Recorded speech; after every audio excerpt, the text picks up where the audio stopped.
हाँ।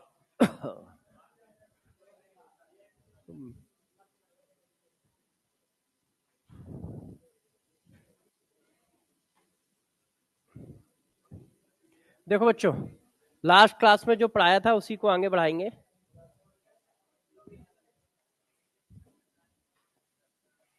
First class पढ़ाया था तो फर्स्ट क्लास को पढ़ाएंगे। अच्छा, आज पढ़ाएंगे, ठीक है।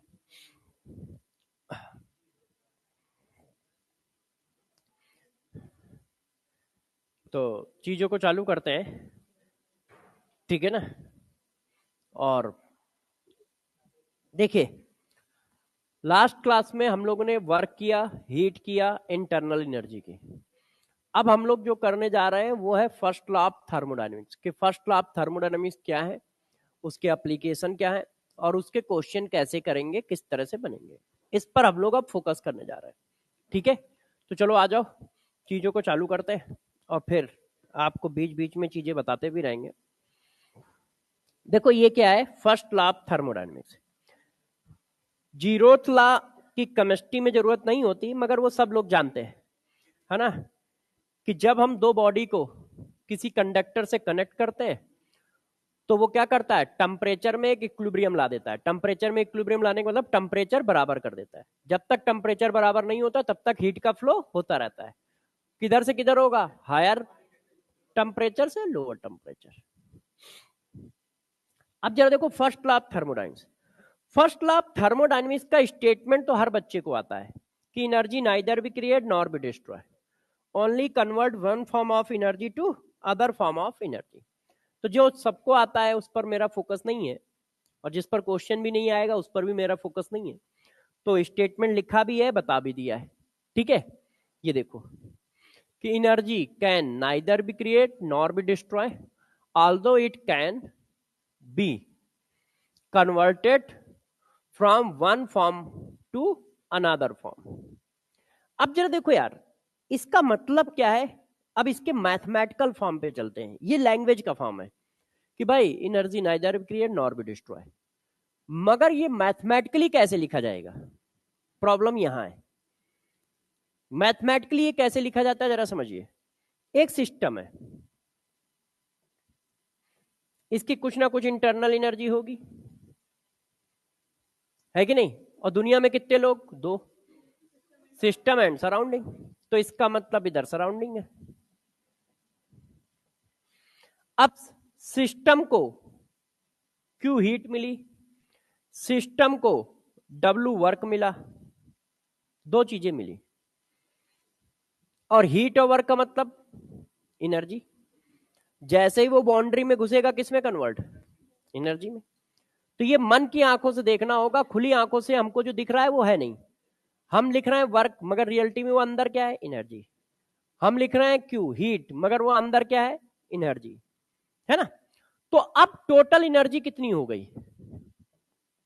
यदि आप कहते हो energy neither be create nor be destroy, तो टोटल एनर्जी क्या होगी, इनके सम के बराबर होगी। क्यों, आपने कहा ना मैंने बिगाड़ा ना पैदा किया, तो इसका मतलब वो वैल्यू जितनी है उतनी रहेगी। तो टोटल एनर्जी अब क्या होगी, पहले इतनी थी, फिर इतनी एनर्जी और मिल गई इन टर्म ऑफ हीट, इतनी एनर्जी और मिल गई वर्क के फॉर्म में। तो टोटल फाइनल इंटरनल एनर्जी कितनी आएगी,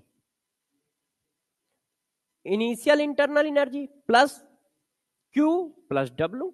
क्यों, क्यू क्या है, एनर्जी तो है। जैसे ही बाउंड्री में घुसेगा किस में कन्वर्ट हो जाएगा, एनर्जी में। वर्क जैसे ही बाउंड्री में घुसेगा किस में कन्वर्ट हो जाएगा, एनर्जी में। तो इसका मतलब क्या है, total energy internal energy I plus Q plus W. Tension तो नहीं है, सही चल रहा है, तो बस खत्म हो गया। अब मैंने इसको ऐसे कर दिया, और ऐसे क्यों कर रहा हूं, क्योंकि एब्सोल्यूट वैल्यू काउंटेबल नहीं है, चेंज काउंटेबल है। तो हम चेंज के फॉर्म में ही इक्वेशन ला रहे हैं। मैंने इसको ऐसे लिख दिया। अब ये क्या लिखा है, चेंज। फाइनल माइनस इनिशियल क्या होता है, चेंज।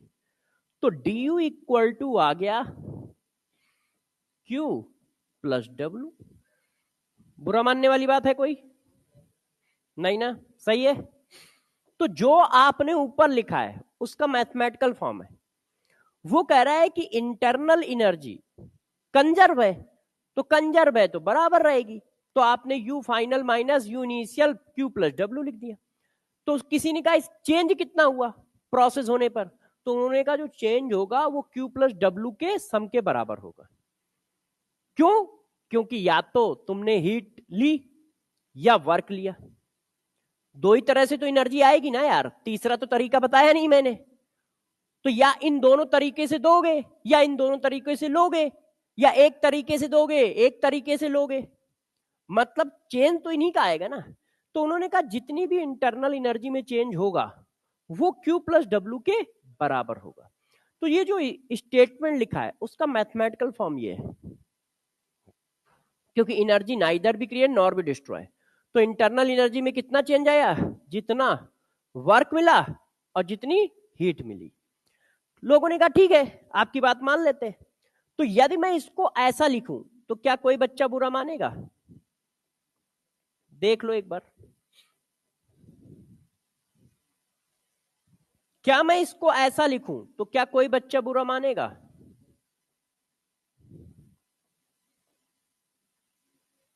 भाई चाहे डब्ल्यू लिखो या डी डब्ल्यू लिखो, क्यू लिखो या डी क्यू लिखो, दोनों क्या है, सेम बात, तो क्यों बुरा मानेंगे? तो ये सारा सेम है, तो किसी बच्चे ने कहा जब इतना ही सेम चल रहा है तो सर क्या मैं ऐसा लिख दूं?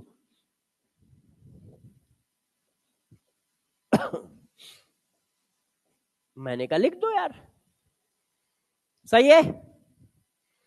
अरे भैया डी क्यू लिखो या डी क्यू लिखो, डब्ल्यू लिखो या डी डब्ल्यू लिखो, मैंने पीछे ही पढ़ाया है, ये सारी सेम बात है, तो कोई टेंशन तो अपने को होनी नहीं चाहिए, है कि नहीं? मतलब समझ रहे हो ना?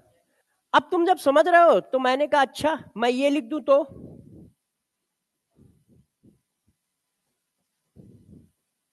ये बताओ, तो ये तो गलत हुआ ना। क्यों? मैंने ये कब कहा है u और du सेम बात है? मैंने कहा है u एब्सोल्यूट वैल्यू है जो काउंटेबल नहीं है, बस इतना है कि वो वैल्यू है सिस्टम के पास, बस काउंटेबल नहीं है। फॉर एग्जाम्पल तुम्हारी जेब में कितने पैसे हैं, काउंटेबल नहीं है, हम कहां काउंट कर पा रहे हैं? हाँ, जीरो भी तो एक वैल्यू है भाई, जीरो भी तो एक वैल्यू है, तो कितने पैसे हम काउंट नहीं कर पा रहे, मगर है तो सिस्टम में स्टोर तो है जितना भी है। अब 10 रुपए यदि मैं इनसे ले लूं तो तुरंत काउंट हो जाएगा, क्यों? 10 रुपए कम हो गए तो चेंज काउंट हो गया कि 10 रुपए का चेंज है। तो इंटरनल एनर्जी सिस्टम में स्टोर होती है, ये नहीं कहा गया कि ये बाउंड्री प्रॉपर्टी है, इसको तुमने एक्सटर्नल एक्सटेंसिव प्रॉपर्टी बोल रखा है, तो ये गलत लिखा है, इसको आप ऐसे नहीं लिख सकते हो। क्यों? बच्चे झोंक में चल रहे होते हैं, मैंने कहा क्यू को डी क्यू लिख सकते हैं, बच्चों ने कहा ठीक है, डब्ल्यू को डी डब्ल्यू लिख सकते हैं, ठीक है, तो वो यू को डी यू भी लिख देते हैं, कहते हैं ठीक है सर चल रहा है चलने दो। क्यों? वो दोनों चेंज को रिप्रेजेंट कर रहे थे इसलिए हम लिख रहे थे, तो ऐसा नहीं लिखा जा सकता। तो पहला क्वेश्चन तो यही आ सकता है कि फर्स्ट लॉ ऑफ थर्मोडायनेमिक्स का कौन सा मैथमेटिकल फॉर्म रॉन्ग है। अब उसमें से इतने सारे हैं, उनमें से ये वाला भी लिखा हुआ है, तो पहला क्वेश्चन तो बिल्कुल यही बन सकता है कि सेलेक्ट द करेक्ट या select the wrong mathematical form of first law of thermodynamics. तो ध्यान रखना हम Q और DQ को तो लिख सकते हैं, W और QW, मगर इंटरनल एनर्जी को नहीं लिख सकते, क्योंकि वो सिस्टम में स्टोर होता है, एक्सटेंसिव प्रॉपर्टी है, वो कोई बाउंड्री प्रॉपर्टी नहीं है कि आपने उसको चेंज ही काउंट किया है। ठीक है, इतनी बात समझ गए सब लोग? अब देखो ये मैथमेटिकल फॉर्म है, इसी पर अपने को खेलना है, क्योंकि ये फार्मूला यूनिवर्सल है।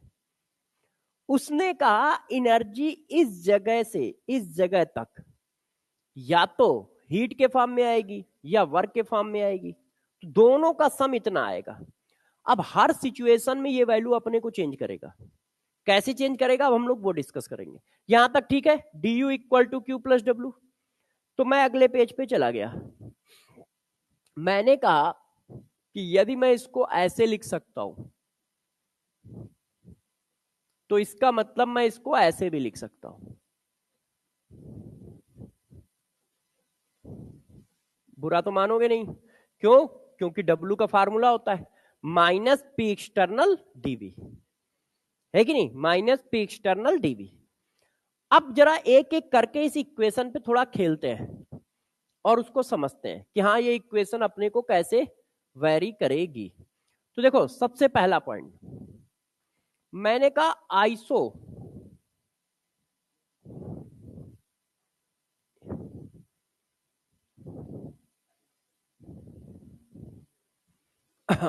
अब जरा देखो बच्चों, अब मैं एक टेबल बनाने जा रहा हूं, तो इस पेज की जगह अगले पेज पे चलूं।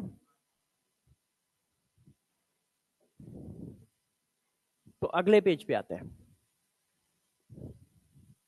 हमारे पास 3 वेरिएबल है, तो एक हो गया प्रोसेस, एक हो गया डी,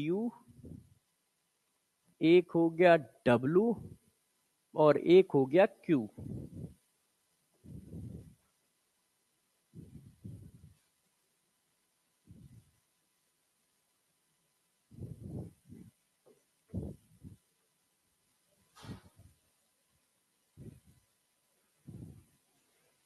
ठीक है,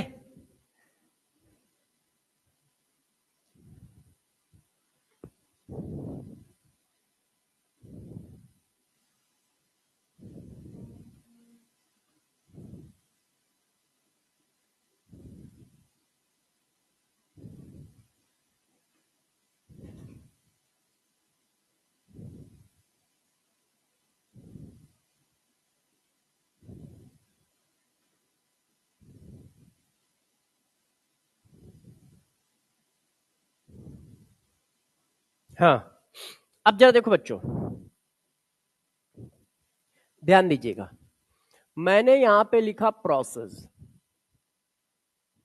ठीक है, यहां पे लिखा डी, यहां पे लिखा डब्ल्यू और यहां पे लिखा क्यू। अब ये कैसे चेंज हो रहे हैं जरा देख के जाइए आप और समझते जाइएगा। ठीक है, पहला प्रोसेस, जर्नल फॉर्म क्या है, जर्नल फॉर्म आपका ये है D U equal to Q plus W. अब देखिए पहला आइसोथर्मल प्रोसेस,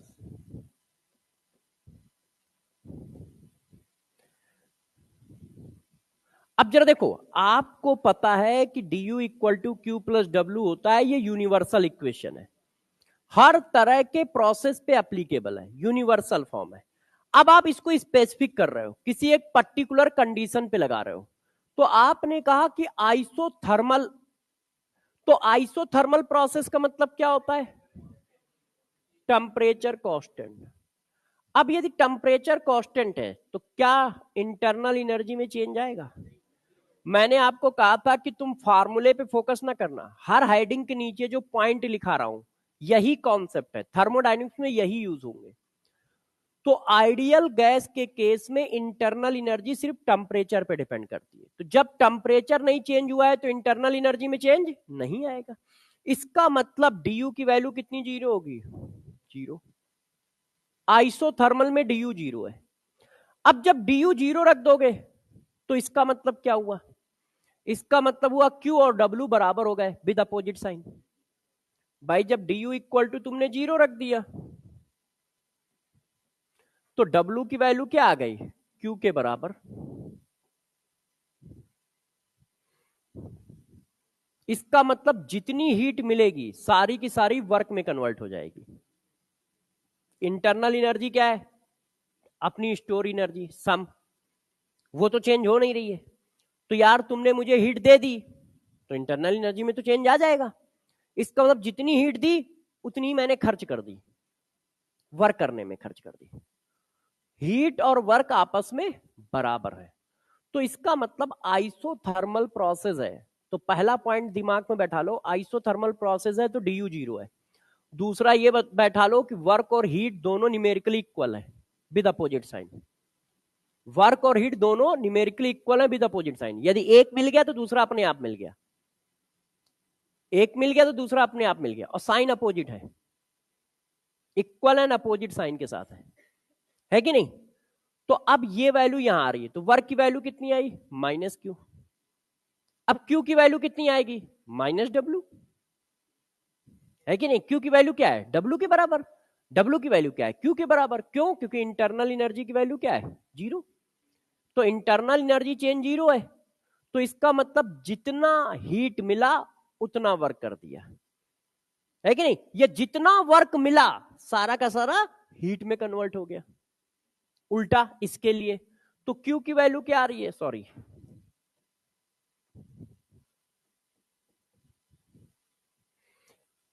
इसका मतलब हुआ जितना वर्क मिला सब का सब हीट में कन्वर्ट हो गया। इसका मतलब है जितनी हीट मिली सब की सब वर्क में कन्वर्ट हो गई। तो यदि कहीं पर हमारे पास आइसोथर्मल प्रोसेस है तो आइसोथर्मल प्रोसेस का ड्यू 0 होगा, वर्क और हीट आपस में बराबर होंगे with opposite sign. Isothermal process का वर्क और हीट आपस में बराबर होगा विद अपोजिट साइन। एक की वैल्यू निकल आई, दूसरे की अपने आप डिफाइन है। एक की वैल्यू पॉजिटिव है तो दूसरे की निगेटिव है कि नहीं, चेक कर लो। बच्चों ने कहा ठीक है सर, दूसरा प्रोसेस। अब दूसरा प्रोसेस उठा लो कोई भी जो आपको अच्छा लगे।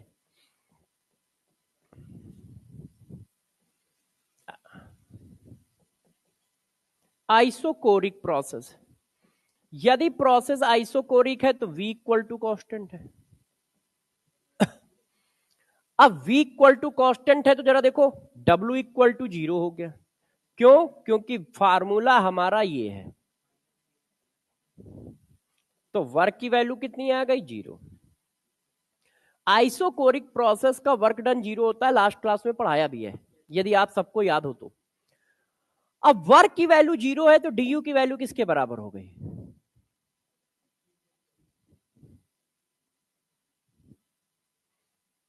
देखो ये 0 डालोगे तो du किसके बराबर है, Q के बराबर है कि नहीं। क्लियर है, सब लोग देख लो, डरना नहीं, यहां सही है। अच्छा, Q की वैल्यू क्या है। अब देखो यहां पे खेल हो रहा है, गौर समझिएगा। ये जो हीट आई है कब आई है, आइसोकोरिक प्रोसेस पे। मतलब ये हीट जर्नल फॉर्म नहीं है, आइसोकोरिक प्रोसेस की हीट है। आइसोकोरिक प्रोसेस की हीट का मतलब कांस्टेंट वॉल्यूम की हीट। तो कांस्टेंट वॉल्यूम की हीट की वैल्यू कितनी होती है, du के बराबर। कांस्टेंट वॉल्यूम की हीट कितनी होती है, du के बराबर। चेक करो है कि नहीं। अब बताना, du हमारा स्टेट फंक्शन है, तो झक मार के हीट स्टेट फंक्शन हो गया। क्यों? क्योंकि उसकी वैल्यू du है ना। अब du पाथ पे डिपेंड नहीं कर रहा है तो अपने आप ये भी नहीं करेगा, क्योंकि निकल के वैल्यू क्या है, du। अब du की वैल्यू पाथ पे डिपेंड नहीं करती और q की वैल्यू du के बराबर है, तो यहां पे q भी क्या है, पाथ पे डिपेंड नहीं करेगा। तो हीट हीट पाथ फंक्शन होता है, हीट जनरल टर्म है, मगर कांस्टेंट प्रेशर की हीट स्टेट फंक्शन है। सॉरी, कांस्टेंट वॉल्यूम की हीट स्टेट फंक्शन है। ये देखो, तो heat at constant volume, heat at constant volume is state function.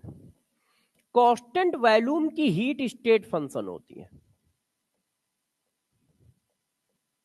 ये देखो, वो पाथ फंक्शन नहीं होती है, और इसकी वैल्यू किसके बराबर होती है, du के बराबर। इसीलिए कांस्टेंट वॉल्यूम की हीट को du कहते हो। Heat at constant volume is known as internal energy change, du।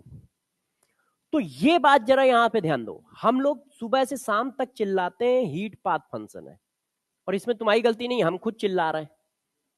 अब भाई जो हम बच्चे को बार बार 10 बार बताएंगे वही बच्चा याद रखेगा। अब 10 में से एक बार ये बताते हैं तो एक बार वाली बात क्यों याद रखेगा, 10 वाली याद रखेगा, है ना। उसमें उसकी गलती नहीं है, मगर पेपर में ये भी आएगा। अब ये मिस होगा यदि रिवीजन कम है, अब 10 बार उसने रिवीजन कर लिया तो उसको ये भी याद रहेगा। बस यही डिफरेंसेस आने हैं। तो जरा देखो, हीट हमारा पाथ फंक्शन है, मगर कांस्टेंट वॉल्यूम की हीट स्टेट फंक्शन होती है। ऐसा क्यों?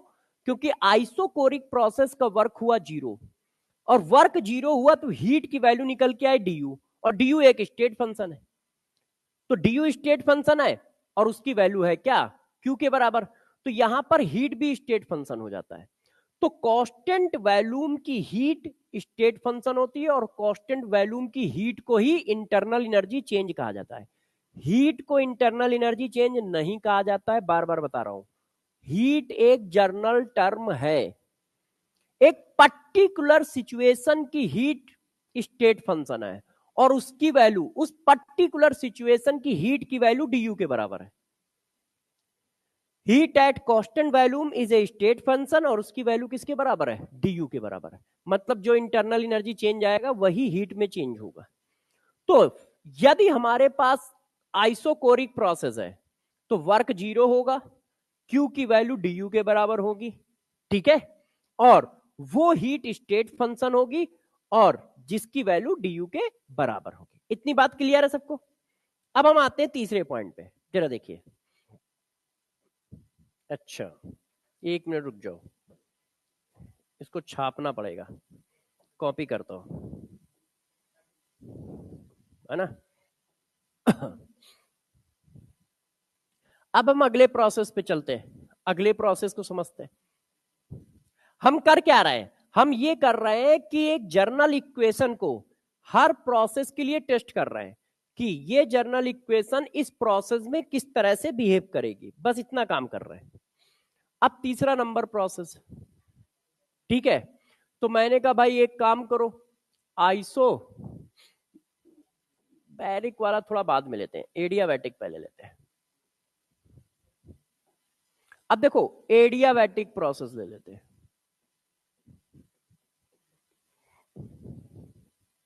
अब जैसे ही मैंने एडियाबैटिक प्रोसेस लिखा तो आपने कहा भाई Q इक्वल टू 0, क्योंकि यदि प्रोसेस एडियाबैटिक है तो इसका मतलब क्या है? हीट का एक्सचेंज नहीं होगा। तो एडियाबैटिक प्रोसेस है तो Q की वैल्यू तो 0 हो गई। अब Q की वैल्यू 0 हो गई तो du की वैल्यू किसके बराबर हो गई?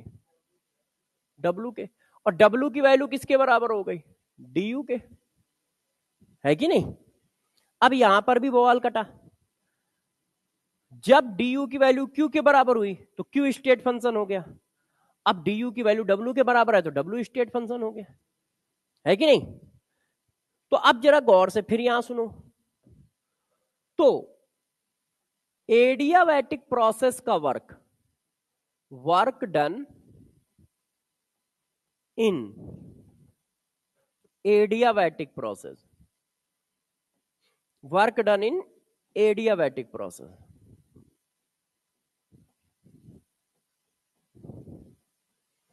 is a state function.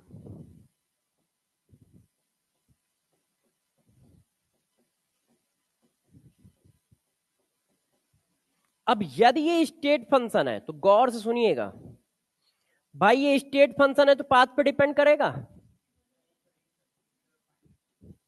तो इरिवर्सिबल और रिवर्सिबल क्या है? पाथ है, काम करने के तरीके ही तो है। अब पाथ से लेना देना नहीं है, क्योंकि वर्क क्या है? State function. तो एडियाबैटिक प्रोसेस का वर्क स्टेट फंक्शन है, इसलिए इरिवर्सिबल वर्क और रिवर्सिबल वर्क दोनों बराबर आएंगे। क्यों? क्योंकि रिवर्सिबल इरिवर्सिबल पाथ के नाम है, लास्ट क्लास में पढ़ाया है। कुछ होने को प्रोसेस कहते हैं। अब कुछ करने के दो तरीके, एक इरिवर्सिबल रास्ता, एक रिवर्सिबल रास्ता। अब तो वो स्टेट फंक्शन हो गया है तो रास्ते पे डिपेंड ही नहीं करेगा। अब जब रास्ते पे डिपेंड ही नहीं कर रहा है तो वैल्यू बार बार सेम आएगी, क्योंकि इनिशियल और फाइनल तो सेम ही है ना। इसी वजह से कहा जाता है कि एडियाबैटिक प्रोसेस का वर्क स्टेट फंक्शन है, इसलिए इरिवर्सिबल वर्क और रिवर्सिबल वर्क दोनों की वैल्यू सेम आनी है, क्योंकि पाथ पे डिपेंड नहीं कर रहा है, क्योंकि अब वो स्टेट फंक्शन हो गया है। इस पर्टिकुलर सिचुएशन में स्टेट फंक्शन है, वर्क पाथ फंक्शन है। मगर एक पर्टिकुलर सिचुएशन है एडियाबैटिक प्रोसेस, मतलब जब हीट का ट्रांसफर नहीं हो रहा है, उस सिचुएशन में वर्क स्टेट फंक्शन हो गया है। और जैसे ही वो स्टेट फंक्शन हुआ तो पाथ से इंडिपेंडेंट हो गया। अब पाथ पे डिपेंड नहीं कर रहा है तो रिवर्सिबल पाथ से वही काम करो और इरिवर्सिबल पाथ से वही काम करो, कोई फर्क नहीं पड़ता, वैल्यू सेम आएगी, क्योंकि अब पाथ पे डिपेंड नहीं कर रहा है। आपने कभी इंटरनल एनर्जी इरिवर्सिबल प्रोसेस की, इंटरनल एनर्जी रिवर्सिबल प्रोसेस की पढ़ी? नहीं पढ़ी। क्यों? क्योंकि वो स्टेट फंक्शन है तो पाथ पे डिपेंड ही नहीं करेगा, इसलिए तुमने कभी पढ़ी नहीं। इंथैल्पी कभी पढ़ी कि इरिवर्सिबल प्रोसेस और रिवर्सिबल, क्यों? क्योंकि वो स्टेट फंक्शन है, वो कभी डिपेंड करेगा ही नहीं। वर्क क्यों पढ़ते हो? क्योंकि वर्क दो सिचुएशन में है, वर्क पाथ फंक्शन भी है और स्पेसिफाई सिचुएशन में स्टेट फंक्शन भी है, इसलिए वर्क में ये बात पढ़ते हो।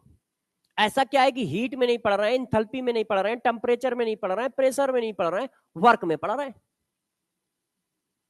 वर्क में पढ़ रहे हैं, हीट में पढ़ रहे हैं, मगर और किसी में भी इरिवर्सिबल और रिवर्सिबल नहीं पढ़ रहे हैं। उसके पीछे रीजन यही है। क्यों? क्योंकि बाकी सब स्टेट फंक्शन है, पाथ फंक्शन तो यही चाह रहे हैं ना, वर्क, हीट, हीट कैपेसिटी और डिस्टेंस। तो इसका मतलब ये पाथ फंक्शन है, तो पाथ चेंज वैल्यू चेंज। बाकी सब स्टेट फंक्शन है, उनका पाथ से लेना देना ही नहीं है। तो हम क्यों पढ़े कि इरिवर्सिबल में क्या है, रिवर्सिबल में क्या है? क्योंकि उनका पाथ से तो लेना ही देना नहीं है, तो पाथ की कोई बात ही नहीं होती है। तो गौर समझिए, यदि एडियाबैटिक प्रोसेस है तो Q इक्वल टू 0, और Q इक्वल टू 0 है तो du की वैल्यू W के बराबर है, या कहो W की वैल्यू du के बराबर है, और W की वैल्यू du के बराबर है तो du स्टेट फंक्शन है, इसलिए W भी स्टेट फंक्शन हो गया। तो एक पर्टिकुलर सिचुएशन का वर्क डन स्टेट फंक्शन होता है, और वो पर्टिकुलर सिचुएशन है एडियाबैटिक प्रोसेस। इसका मतलब अब ये भी पाथ से फ्री हो गया है।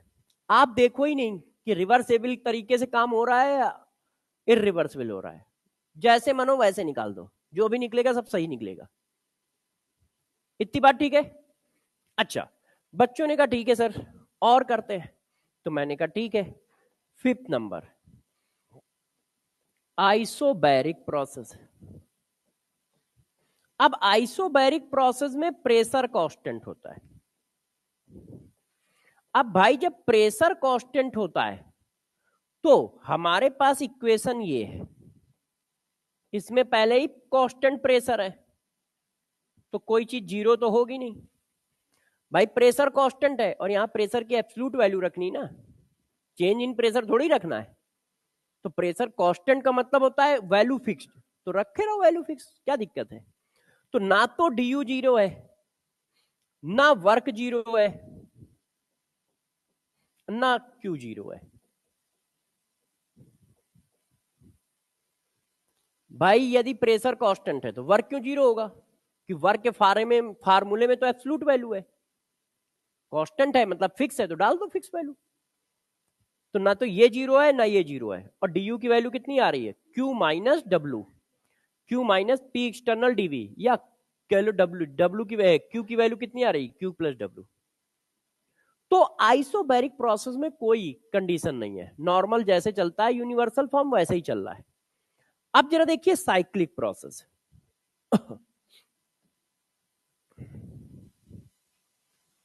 यदि प्रोसेस साइक्लिक हुआ तो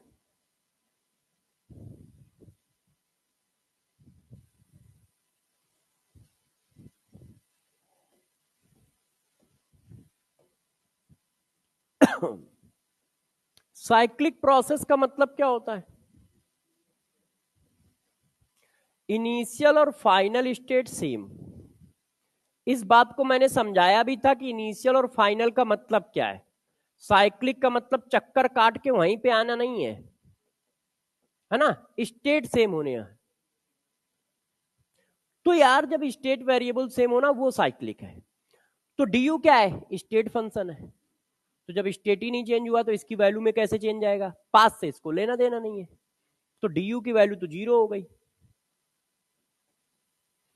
अब du जीरो हो गया तो आपको पता है w और q आपस में बराबर हो गए विद अपोजिट साइन, है कि नहीं? du की वैल्यू जीरो डालोगे तो w और q आपस में बराबर आएंगे विद अपोजिट साइन, मतलब आइसोथर्मल की जो कंडीशन थी डिट्टो वही चिपकी है। चेक करो, आइसोथर्मल में भी हम लोगों ने यही बात निकाली थी, है कि नहीं? अच्छा, अब एक और बात बताइए, इसी में वापस चलते हैं पीछे। यहां पे तो क्या हो रहा था? पूरी की पूरी हीट वर्क में कन्वर्ट हो रही थी, ठीक है? इसमें हीट का लेन देन, सॉरी, इसमें वर्क का लेन देन नहीं हुआ। अब जरा यहां पे मगर एक बात आती है, गौर समझना, यदि du की वैल्यू पॉजिटिव आ रही है, q की वैल्यू पॉजिटिव आ रही है, तो क्या होगा? du की वैल्यू भी पॉजिटिव आएगी। यदि क्यू की वैल्यू पॉजिटिव है तो डी यू की वैल्यू भी पॉजिटिव है। अच्छा, डी यू की वैल्यू पॉजिटिव है तो ये क्या बता रहा है कि इंटरनल एनर्जी बढ़ी है, तो टेम्परेचर भी बढ़ेगा। क्यों? इंटरनल एनर्जी टेम्परेचर पर डिपेंड करती है, ऊपर से डायरेक्टली प्रोपोर्शनल। तो यदि यहां पर टेम्परेचर का भी हमें ध्यान रखना पड़ेगा कि टेम्परेचर चेंज भी हो सकता है, कम भी हो सकता है। यदि Q की वैल्यू निगेटिव है तो DU की वैल्यू भी निगेटिव होगी, और DU की वैल्यू निगेटिव होने का मतलब टेम्परेचर डिक्रीज कर गया। ये बात समझ पा रहे हो? क्यों? अब Q की वैल्यू पॉजिटिव है भाई, माइनस का मतलब क्या है? एनर्जी निकली। माइनस का मतलब एनर्जी निकली, अब एनर्जी निकल गई तो टेम्परेचर कम हो जाएगा। क्यों? इंटरनल एनर्जी कम हो गई, क्योंकि W तो जीरो है ना, और इंटरनल एनर्जी कम हो गई तो इंटरनल एनर्जी डायरेक्ट टेम्परेचर से रिलेटेड है। टेम्परेचर चेंज होगा, इंटरनल एनर्जी चेंज होगी। टेम्परेचर बढ़ेगा, इंटरनल एनर्जी बढ़ेगी। टेम्परेचर कम होगा, इंटरनल एनर्जी कम होगी। तो यदि इंटरनल एनर्जी कम हो गई तो टेम्परेचर भी कम हो गया। एनर्जी मिली तो DU की वैल्यू भी पॉजिटिव, और DU की वैल्यू पॉजिटिव तो टेम्परेचर इंक्रीज।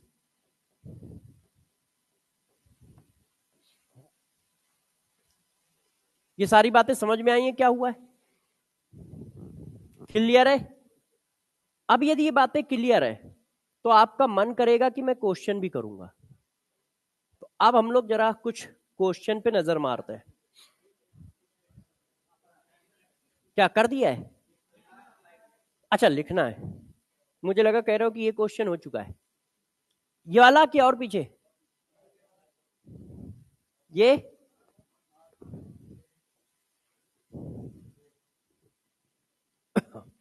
तो अब हम लोग क्या करेंगे? क्वेश्चन करेंगे जो इतनी देर से पढ़ा।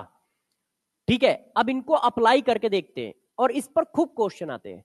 ये तीन हेडिंग का जो सम है, वर्क, हीट और इंटरनल एनर्जी, इनका सम जो है इस पर खूब क्वेश्चन आएंगे, और फिर क्वेश्चन इंथैल्पी पे रहेंगे। इसी जगह से नीट में एक क्वेश्चन पक्का आ जाता है। ये वाला जो वर्क, हीट और इंटरनल एनर्जी जो पढ़ाई है, और एक इंथैल्पी। इंथैल्पी में वही डेल्टा एनजीआरटी वाला, इन्हीं से एक क्वेश्चन आता ही आता है। जितने भी कर रहा हूँ सब पीवाईक्यू कर रहा हूँ, अभी देखिएगा।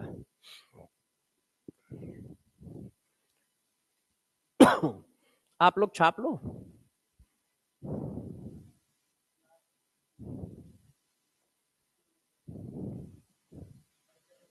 पहले वाला करना है तो चलो अब कहानी को आगे बढ़ाएं। नोटबुक को डेली रिवाइज करते रहो जब तक थर्मोडाइनमिक्स चल रहा है। मैं बार बार आपको बता रहा हूं कि बच्चा फंसता कहां है। बच्चे की प्रॉब्लम या टीचर की प्रॉब्लम एक ही है, हर हेडिंग पे जो 4-5 पॉइंट है उनको अच्छे से ध्यान रखना है। फार्मूला नहीं है इस चैप्टर में। वो जो तुम फार्मूला देख रहे हो वो आंखों का धोखा है, उससे क्वेश्चन नहीं निकलेगा। ठीक है, सिर्फ एक दो फार्मूले हैं जिनसे क्वेश्चन निकलते हैं, वो वही वाला कि DH equal to DU plus delta NGRT, उस पर जो क्वेश्चन आता है वो फार्मूला बेस्ड आता है। बाकी सारा क्वेश्चन कॉन्सेप्चुअल बेस्ड आता है, और ये जो छोटे छोटे पॉइंट बता रहा हूं यही कॉन्सेप्ट है, तो इसलिए इसमें रिवीजन ज्यादा मार के रखिएगा। इसलिए इसमें रिवीजन ज्यादा मार के रखिएगा, क्योंकि देखो कल जब से चैप्टर चालू हुआ तब से चिल्लाया गया है कि पाथ फंक्शन है, work heat path function, work heat path function. आज धीरे से छुआ दिया कि नहीं, वर्क हीट स्टेट फंक्शन भी होता है इस जगह पे है। तो ऐसे रहते बीच बीच में आते रहेंगे। हम क्या करेंगे, जर्नल बात याद रखेंगे, रहते बोलते जाएंगे, और वो बीच में क्वेश्चन में यूज होंगे फ्रिक्वेंटली। तो इस पर रिवीजन थोड़ा ज्यादा रखना है बस, और कुछ नहीं करना है। अब देखो, डेल्टा इज ऑलवेज पॉजिटिव। अब वो कह रहा है इंटरनल एनर्जी हमेशा पॉजिटिव रहेगी, तो मैंने कहा भाई कह रहे हो मान लेते हैं। System absorb heat, work is done on it. तो देखो DU इक्वल टू होता है Q प्लस W। अब हमें ये हमेशा पॉजिटिव लाना है, तो यदि सिस्टम हीट एब्जॉर्ब करेगा तो positive value, work is done on it, उसको वर्क मिल रहा है, हम सारा बात सिस्टम पे करते हैं, तो ये भी पॉजिटिव वैल्यू। तो दोनों पॉजिटिव होंगे तो Q हमेशा ही पॉजिटिव आएगा। ये भी प्लस है, ये भी प्लस है, तो Q की वैल्यू हमेशा प्लस ही आएगी। तो एक तो ये आंसर हो गया। बात समझ पाए? सिस्टम एब्जॉर्ब हीट, यदि सिस्टम ने हीट एब्जॉर्ब की तो साइन कैसा होगा, प्लस। हीट में पढ़ाया है ये सारी बातें। अब work on it, work on the system, work on the system कैसा होता है, पॉजिटिव। तो Q की वैल्यू भी पॉजिटिव, वर्क की वैल्यू पॉजिटिव, तो DU की वैल्यू झक मार के पॉजिटिव आएगी। अच्छा, अब इस पे देखते हैं, सिस्टम इमिटेड हीट, Q की value negative, work is done on it, work की वैल्यू पॉजिटिव। तो यार अब पॉजिटिव भी आ सकता है, निगेटिव भी आ सकता है, ऑलवेज वाला मामला नहीं है, क्योंकि एक प्लस है एक माइनस है। अब आपको बताना पड़ेगा कौन बड़ा है कौन छोटा, ऐसा तो कुछ बताया नहीं जा सकता है, तो ऑलवेज टर्म गलत हो गया, तो इसलिए ये आंसर नहीं है। System emit heat, no work done on it, तो कोई वर्क नहीं हुआ तो जीरो, तो ये तो माइनस ही आएगा। System absorb heat, work is done by it, तो work done by the system negative. अब ये प्लस है ये माइनस, तो दोनों साइन आ सकते हैं, और उसको हमेशा प्लस चाहिए, तो आंसर क्या है, फर्स्ट। अब क्या इसमें कोई फार्मूला लग रहा है, नहीं, यही छोटे छोटे पॉइंट चिपकेंगे। वर्क डन ऑन इट कहां है, हाँ, वर्क डन ऑन इट मतलब कंप्रेशन, बाय मतलब एक्सपेंशन। अब ये लो, अब इसको करें, पूछ रहा है ड्यूरिंग एडियाबैटिक, जैसे देखो अब पढ़ते कैसे हैं, थर्मोडायनेमिक्स क्वेश्चन को होले होले पढ़ा करो, जोशीले तरीके से थर्मोडायनेमिक्स के क्वेश्चन मत पढ़ो, बहुत आराम से। जैसे उसने कहा ड्यूरिंग एडियाबैटिक, है कि नहीं, जैसे ये एडियाबैटिक का Q इक्वल टू 0 साफ दिया, ड्यूरिंग एडियाबैटिक एक्सपेंशन, एक्सपेंशन हो रहा है तो work negative of N ideal gas which is correct. अब जरा देखो, गौर से देखो, खेल खत्म हो गया, लिखते ही खत्म हो जाएगा। मैंने कहा था कि वर्ड को पकड़ना है, during adiabatic Q equal to 0, expansion का मतलब वर्क निगेटिव आएगा, मैंने पढ़ाया था। अब बताओ जरा, du equal to Q plus W, भाई तो 0 हो गया, और वर्क की वैल्यू निगेटिव है, तो du की वैल्यू भी क्या होगी, और निगेटिव का मतलब टेम्परेचर डिक्रीज। अब विच वन इज करेक्ट, तो क्या टेम्परेचर बढ़ेगा, टेम्परेचर कांस्टेंट रहेगा, वर्क की वैल्यू माइनस आया है तो डी की वैल्यू भी माइनस आएगी, एडियाबैटिक प्रोसेस है, एडियाबैटिक प्रोसेस का वर्क स्टेट फंक्शन। कर पा रहे हो ना, अकेले मैं तो नहीं चल रहा, तो बस ठीक है। अब इसको करो,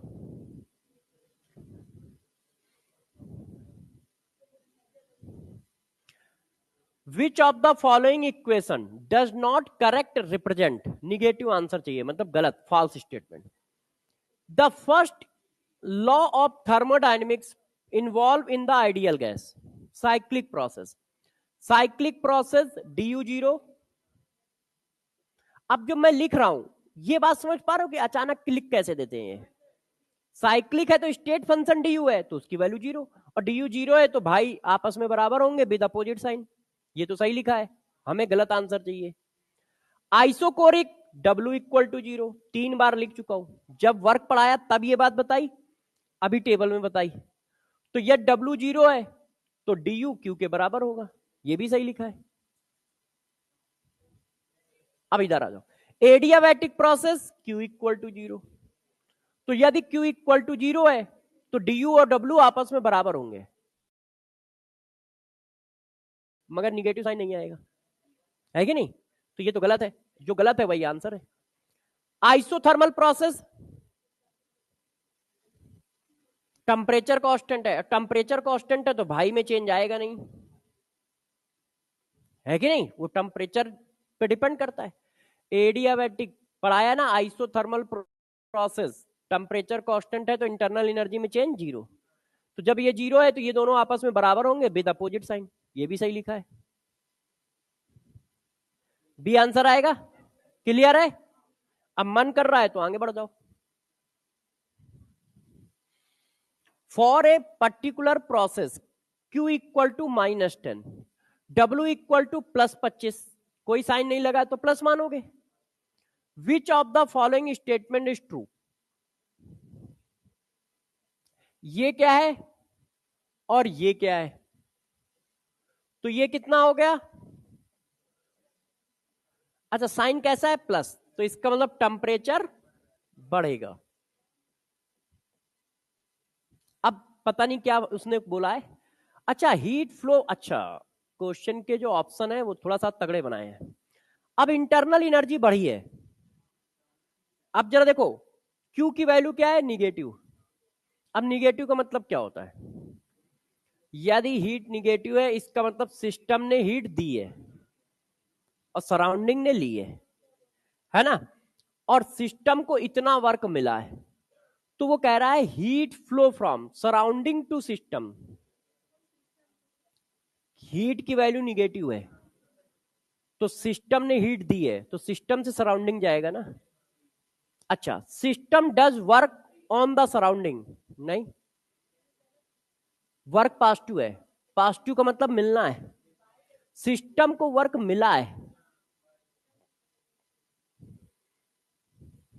ही इंटरनल एनर्जी की वैल्यू -35 तो आई नहीं है। अच्छा क्वेश्चन है ये, बात समझ पाए हो। देखो जोश में नहीं आना है कि भागे चले जा रहा है, आराम, थर्मोडायनेमिक्स का क्वेश्चन आराम से करो, जो वर्ड लिखा होगा इसकी एक अपनी स्पेसिफिक मीनिंग होगी, नहीं तो तुरंत निपट जाओगे। देखो उसने कहा कि सराउंडिंग से सिस्टम की ओर हीट जा रही है, हमने कहा यार अच्छा रहता फैला रखा है तुमने, क्यू का साइन माइनस है और माइनस का मतलब क्या होता है, रिलीज। तो यदि हमने हीट निकाल दी है तो इसका मतलब क्या है, सिस्टम से सराउंडिंग की ओर हीट जा रही है, तो हीट का फ्लो तो सिस्टम से सराउंडिंग की ओर है, और तुम कह रहे हो सराउंडिंग से सिस्टम की ओर है। फिर तुमने वर्क का साइन दिया है पॉजिटिव, पॉजिटिव का मतलब होता है compression, work on the system, तो सिस्टम को वर्क मिला है, और तुम कह रहे हो नहीं सराउंडिंग को वर्क मिला है, system does work on the surrounding, तो सराउंडिंग को वर्क मिल रहा है मतलब सिस्टम वर्क कर रहा है, एक्सपेंशन हो रहा है, यहां तो उल्टा दिया है। फिर तुमने कहा डेल्टा ई की वैल्यू इतनी है, हम तो 15 निकाल के बैठे हैं, इसका मतलब इनमें से कोई सही नहीं है, सही है। अब इसको करो, ड्यूरिंग कंप्रेशन, अब देखो जैसे ही उसने कंप्रेशन का, इसका मतलब वर्क कैसा आएगा, negative, oh sorry positive, compress हो रहा है तो वर्क ऑन द सिस्टम है, वर्क की value positive. During compression of a spring the work done is इतना, वैसे भी भाई ने पॉजिटिव लगा रखा है, and 2 kilo joule escaped to the surrounding, heat निकल रही है कि नहीं, ड्यूरिंग, ठीक है, प्रोसेस 2 किलो जूल हीट क्या हो रही है, escaped to the surrounding as a heat, तो सराउंडिंग को मिल रही है ना। अच्छा the change in internal energy,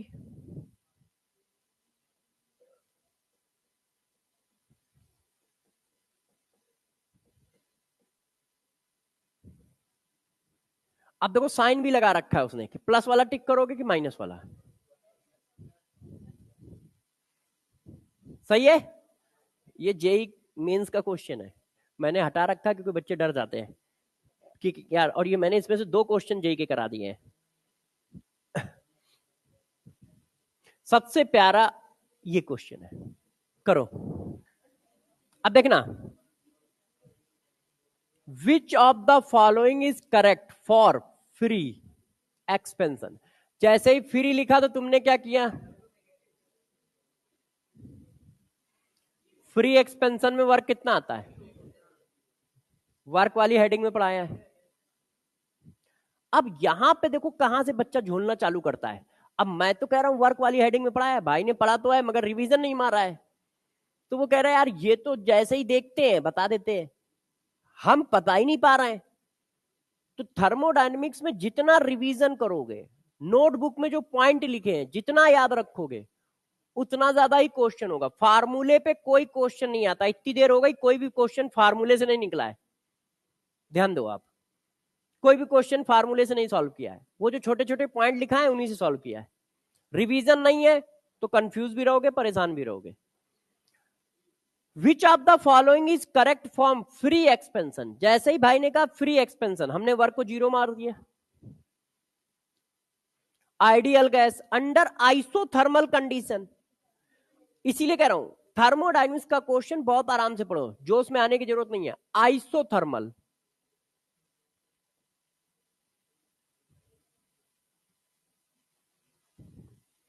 isothermal condition है, टेम्परेचर कांस्टेंट है, तो इंटरनल एनर्जी चेंज कितना होगा?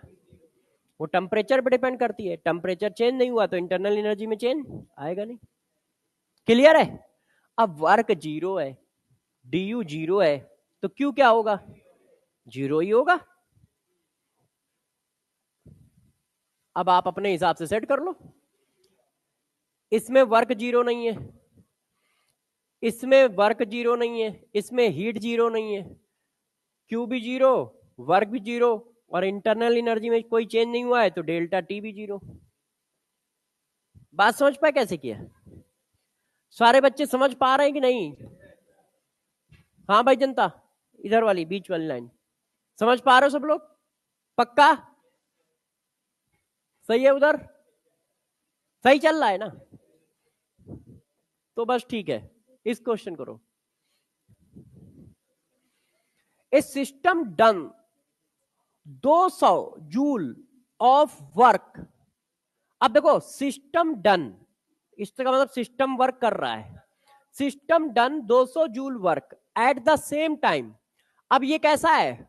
ओए, सिस्टम डन, इसका मतलब सिस्टम ने काम किया है, और सिस्टम ने काम किया तो साइन कैसा लोगे? निगेटिव।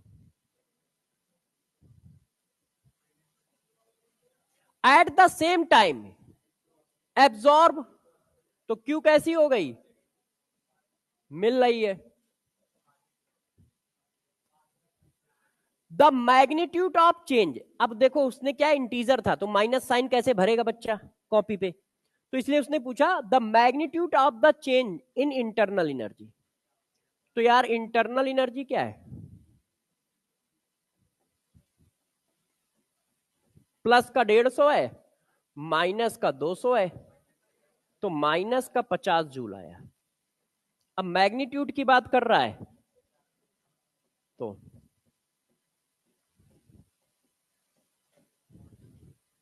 तो कितना आएगा? तुम्हारे में ऑप्शन बना देगा -50 +50, ऐसे करके वो मैग्नीट्यूड हटा देगा। ठीक है, calculate the change in internal energy, option check कर देगा बस। जेई में आया है तो उसने ऐसे कर दिया, जेई का इंटीजर क्वेश्चन है, क्योंकि उनके 5 क्वेश्चन इंटीजर भी आते हैं, मगर ये रद्दी क्वेश्चन है। अब आप तुम ये ना देख लो, मैं वही क्वेश्चन कराऊंगा जो आपके पेपर में आ सकते हैं जेई के। ड्यू इज इक्वल टू, अब बताओ, वो कह रहा है डी यू वर्क के बराबर कब होगा, तुम इस चीज को छोड़ दो। अब कह रहे हो कि डी यू की वैल्यू वर्क के बराबर कब होगी, यही तो कह रहे हो ना, कि D U is equal to, और ये सारे वर्क लिखे हैं, तो भाई डी यू वर्क के बराबर तभी होगा जब ये जीरो होगा। अब जीरो किस में होता है? एडियाबैटिक में होता है।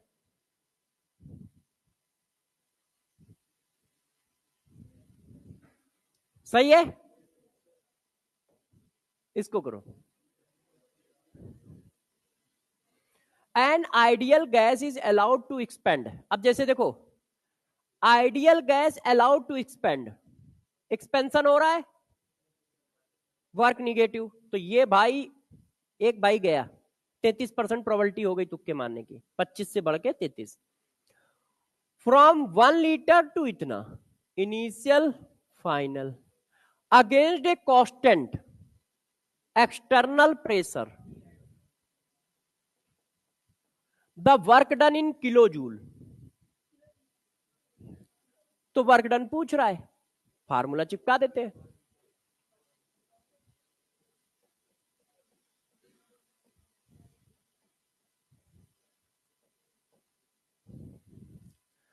थर्मोडायनेमिक्स का क्वेश्चन आराम आराम करो, यूनिट यूनिट सब लिख के। ओए कहां चले गए? हाँ, तो ये कितना आया,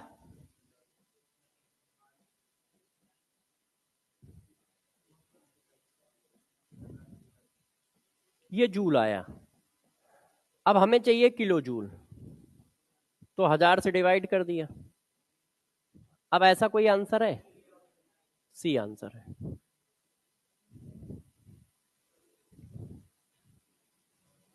सही चल रहा है?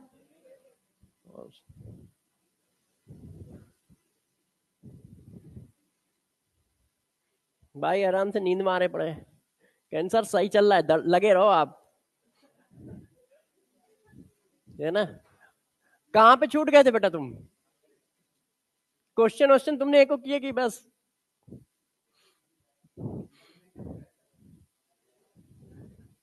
अब देखो, आपका मन कर रहा होगा नीट के क्वेश्चन करा दो, नीट के और टफ क्वेश्चन है। सबसे नीचे चलता हूं मैं, अलग से पीपीटी, ये जेई का है,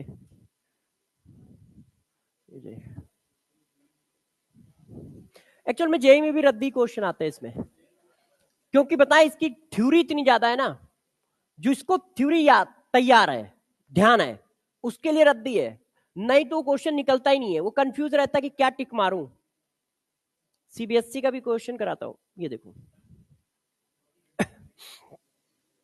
करो वर्क, उसमें भी सीबीएसई के क्वेश्चन थे, 2-3 थे। ड्यूरिंग, हाँ, the work done during the expansion of gas from, तो 4 decimetre cube two 6 decimetre cube, constant external pressure 3। तो यदि मैं ऐसे लिख दूं तो कोई बच्चा बुरा तो नहीं मानेगा, डेसीमीटर क्यूब का मतलब मीटर होता है, तो -6 आया। अब इसमें 101 से मल्टीप्लाई कर दो, तो 101.3, तो लगभग कितना आ जाएगा, 608। माइनस का आएगा, क्यों, एक्सपेंशन हो रहा है। ये क्वेश्चन बहुत खतरनाक क्वेश्चन है, मस्त क्वेश्चन है। हाँ, ये हाँ, डेल्टा ई का मतलब हुआ डी यू, है ना। अब देखो, इन ए क्लोज इंसुलेटेड, इंसुलेटेड है तो क्या है, Q इक्वल टू 0, तो ये गलत हो गया, ये गलत हो गया, अच्छा अच्छा नहीं है, ये तो फर्जी है यार, आंसर आ गया। ऐसा है, ऐसे 2-3 क्वेश्चन है, तो अगला वाला सही होगा फिर। Insulated container at a liquid is stripped with a paddle to increase the temperature, कर देता हूं, मगर टेम्परेचर इंक्रीज कर रहा है, तो यार टेम्परेचर इंक्रीज कर रहा है, इसका मतलब डी यू की वैल्यू पॉजिटिव, तो वर्क की वैल्यू पॉजिटिव, क्यों, क्योंकि क्यू तो 0 कर रखा है, तो डी यू बराबर डब्ल्यू है, तो यह डी यू की वैल्यू पॉजिटिव आई है, तो वर्क की वैल्यू भी पॉजिटिव आएगी। मान लो भाई वो इसमें है, अगली बार वो क्वेश्चन यही दे मगर ऑप्शन थोड़ा ठीक कर दे, भरोसा थोड़ी भाई का, तो ये आंसर आ जाएगा। दोनों 0 नहीं होंगे और पॉजिटिव होंगे, यहां पे वर्क 0 है इसलिए गलत हो गया, यहां पे इंटरनल एनर्जी 0 है इसलिए गलत हो गया, यहां वर्क 0 है इसलिए गलत हो गया, तो फर्स्ट आंसर ठीक है। अब ये करो,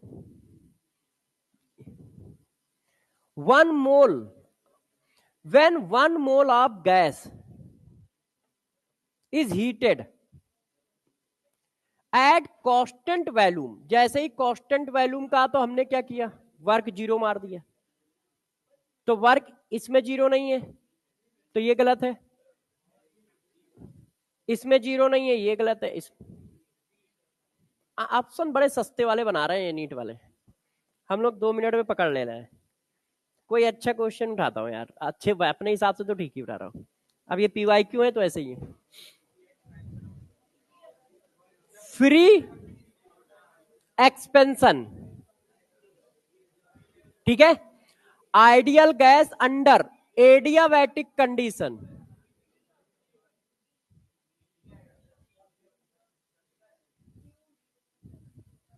समझ पा रहे हो, फ्री एक्सपेंशन है तो वर्क 0, एडियाबैटिक है तो क्यू 0, तो डी यू अपने आप 0 हो गया। अब इसके हिसाब से चेक कर लो, सब कुछ 0 होना चाहिए। अब देखो, मैंने क्वेश्चन आपको पीवाईक्यू भी कराया, वैसे भी कराया, आप कर इसलिए पा रहे हो क्योंकि तुम्हें चीजें समझ में आई हैं, पॉइंट अभी दिमाग में है। 2 महीने बाद 3 महीने बाद यही क्वेश्चन तुम्हारे लिए महंगे हो जाएंगे, नहीं समझ पाओगे। क्यों? क्योंकि कुछ पॉइंट भूल जाओगे, कुछ पॉइंट भूल जाओगे। आप देखो, आइडियल गैस के केस में इंटरनल एनर्जी टेम्परेचर का फंक्शन है, हर क्वेश्चन में लगा है, फार्मूला कोई नहीं लगा है, हर क्वेश्चन में ये बात लगी है। एडियाबैटिक प्रोसेस में क्या जीरो है, हर क्वेश्चन में लगा है। इंसुलेटर वॉल है तो क्या सोचना है, फ्री एक्सपेंशन कहां है, कुछ ना कुछ वो थ्योरेटिकल दे रहा है, न्यूमेरिकल नहीं आ रहा है कि नहीं फार्मूला डाला आंसर आ गया। ऐसा कौन सा क्वेश्चन आया जो फार्मूला डाला आंसर आ गया? वो तो एक ही याद है, वो तो भाई एक ही याद क्वेश्चन है, जैसे ये आया था फार्मूला डाला आंसर आ गया, और तो कोई नहीं आया। तो इन चीजों को आपको समझना होगा कि आप रिवीजन करो थोड़ा सा ज्यादा, ठीक है। देखो ये क्वेश्चन आपको कराया था अभी पीछे, इसमें क्या है लिखा हुआ है, यही वाला कराया था अभी जब आप इसका आंसर निकाल के लाए हो। ये कराया था, ये कराया था, ये कराया था। अब ये अब करो ना। अच्छा रुक जाओ एक बार देखें, अब नहीं अभी का नहीं है, रुक जाओ, ये बाद में होगा। अब हम अगली हेडिंग पे चलते हैं। 10-12 क्वेश्चन करा दिए, कर पाओगे ना? कर लोगे, मगर ध्यान रखना ये सब कुछ तभी पॉसिबल रहेगा जब आप जो पॉइंट लिखाए हैं उनको अच्छे से पढ़ो और ध्यान रखो। हाँ बेटा, हाँ हाँ, 2 ऑप्शन सही थे तो फिर चेक करना पड़ेगा। चलो नीचे चल रहे हैं।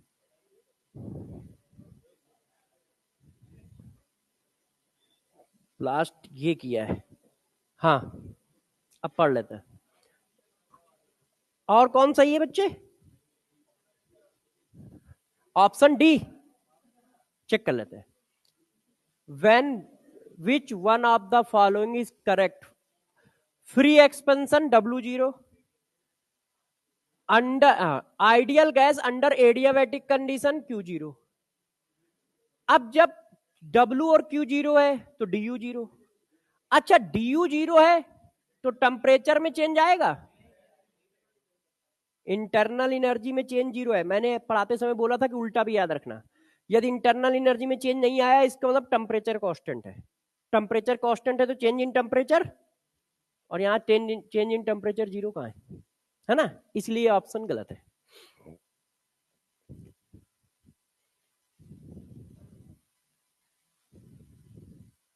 ये आ गए। अब देखो इंथैल्पी ऑफ सिस्टम क्या होता है, अब इसकी बात करते हैं कि इंथैल्पी ऑफ सिस्टम क्या है। बढ़े आगे। अब देखो यार इंथैल्पी ऑफ सिस्टम क्या है, इसको समझते हैं, ध्यान दीजिए। देखिए इस हेडिंग की हम लोगों को जरूरत ये पड़ी कि यार जितने भी हम लोग एक्सपेरिमेंट करते हैं वो सब करते हैं लैब में, और लैब में जितने भी एक्सपेरिमेंट करते हैं उसमें से 99% एक्सपेरिमेंट ओपन वेसल में चल रहे होते हैं, चाहे वो वीकर हो, चाहे वो टेस्ट ट्यूब हो, चाहे वो फ्लास्क हो, सब ओपन ही रहते हैं, क्लोज में तो चलते नहीं। और यदि वेसल ओपन है तो आपने फिजिक्स में भी पढ़ रखा है, केमिस्ट्री में भी पढ़ रखा है कि प्रेशर हमेशा कांस्टेंट रहेगा, है ना। जो भी बॉटल ओपन है उसका सबका प्रेशर 1 ही है। तो यदि हमारे जितने भी टेस्ट है ये सब ओपन वेसल में होते हैं, और यदि वेसल ओपन है तो प्रॉब्लम ये है कि प्रेशर हमेशा कांस्टेंट है। इसका मतलब वो प्रोसेस कांस्टेंट प्रेशर पे हो रहा है कि नहीं? इसका मतलब क्या हुआ? Process occurs at constant pressure, process occurs at constant pressure, सही है। अच्छा अब इस प्रोसेस में जो भी हीट का लेना देना होगा, इसका मतलब वो सारी हीट कांस्टेंट प्रेशर पे चल रही है। प्रोसेस में क्या हो रहा है, पूरे प्रोसेस के समय प्रेशर कांस्टेंट है, तो इसका मतलब वो हीट नहीं है, एक स्पेसिफिक सिचुएशन की हीट है, कांस्टेंट प्रेशर की हीट है। तो जो भी हीट रिलीज होगी या गेन होगी वो हीट एट कांस्टेंट प्रेशर होगी। तो अब इस प्रोसेस में जो भी हीट रिलीज या गेन होगी वो क्या होगी? Heat at constant pressure, heat at constant pressure. क्यों? क्योंकि पूरे प्रोसेस में कांस्टेंट रहा है प्रेशर, तो हीट रिलीज नहीं हो रही है, एक स्पेसिफिक सिचुएशन की हीट रिलीज हो रही है। क्या? हीट रिलीज नहीं हो रही है, एक स्पेसिफिक सिचुएशन की हीट रिलीज हो रही है, हीट एट कांस्टेंट प्रेशर। अब heat at constant pressure release हो रही है, तो इसकी वैल्यू कितनी निकल के आती है? तो जरा देखो, देखिए ये जो कांस्टेंट प्रेशर की हीट रिलीज हुई है, इसको हम क्या कहते हैं? जरा देखिए, heat at constant pressure is known as enthalpy change. Enthalpy नहीं, ध्यान रखना, इंथैल्पी चेंज कहते हैं।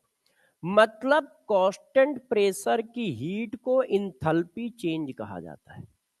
ये heat at constant pressure is known as enthalpy change. तो जितने भी आप केमिकल रिएक्शन देखते हो, उनके सबके बगल में लिखा होता है delta H, delta H, delta H.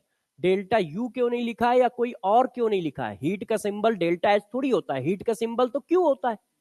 Q कभी नहीं लिखा होता है, क्योंकि कांस्टेंट प्रेशर की हीट का तुमने नया नाम रख दिया है, इंथैल्पी चेंज। नहीं तो भाई किसी भी प्रोसेस में जो भी हीट का लेना देना हो रहा है वो क्यू है, तो हम उसको क्यू नहीं लिख रहे हैं, वहां डेल्टा एच लिख रहे हैं। क्यों? क्योंकि कांस्टेंट की प्रेशर की हीट का एक नया नाम रख दिया गया है, डीएच, इंथैल्पी चेंज, नॉमेनक्लेचर कर दिया गया है कि भाई कांस्टेंट प्रेशर की हीट है, इसका नया नाम रख दो, डीएच लिख दो। कांस्टेंट की वॉल्यूम की हीट है, इसका नया नाम रख दो, डीयू रख दो। बस नॉमेनक्लेचर कर दिया है ना? तो देखो ये आ गया। अब जैसे आप क्लास में जाते हो तो आपको नॉमेनक्लेचर होता था, रोल नंबर 1, 2, 10, 15, बस, जबकि नाम कुछ और है। तो जरा देखो ये आई। अब delta H, H equal to क्या होता है? इंथैल्पी इक्वल टू क्या होता है? तो इंथैल्पी इक्वल टू होता है internal energy plus P into V. Internal energy plus P into V, total store energy of the system. तो एच इक्वल टू, ध्यान से देखो, एच इक्वल टू होता है U plus P into V. कहीं पर भी सबकी एब्सोल्यूट वैल्यू लिखी है, इंथैल्पी की एब्सोल्यूट वैल्यू, इंटरनल एनर्जी की एब्सोल्यूट वैल्यू, पी की एब्सोल्यूट वैल्यू, वी की एब्सोल्यूट वैल्यू। प्रॉब्लम यह है कि इंटरनल एनर्जी की एब्सोल्यूट वैल्यू काउंटेबल नहीं है, तो जब ये नहीं काउंट कर पाओगे तो झक मार के ये भी नहीं काउंट कर पाओगे, इसलिए इसकी भी एब्सोल्यूट वैल्यू काउंटेबल नहीं है। किसकी? इंथैल्पी की भी। आप कभी एच कैलकुलेट नहीं करते हो, तो absolute value of, absolute value of enthalpy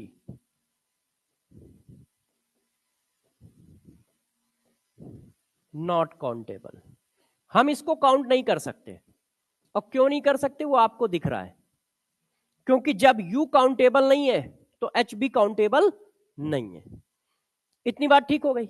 अच्छा, अब एब्सोल्यूट वैल्यू काउंटेबल नहीं है तो इसको हमें क्या करना पड़ेगा? डिफरेंस में कन्वर्ट करना पड़ेगा। तो अब हम क्या करते हैं? इसको डिफरेंशिएट कर देते हैं। तो डिफरेंशिएट करते हैं, उससे पहले आपको कुछ पॉइंट इसके पढ़ा देते हैं। कौन सा?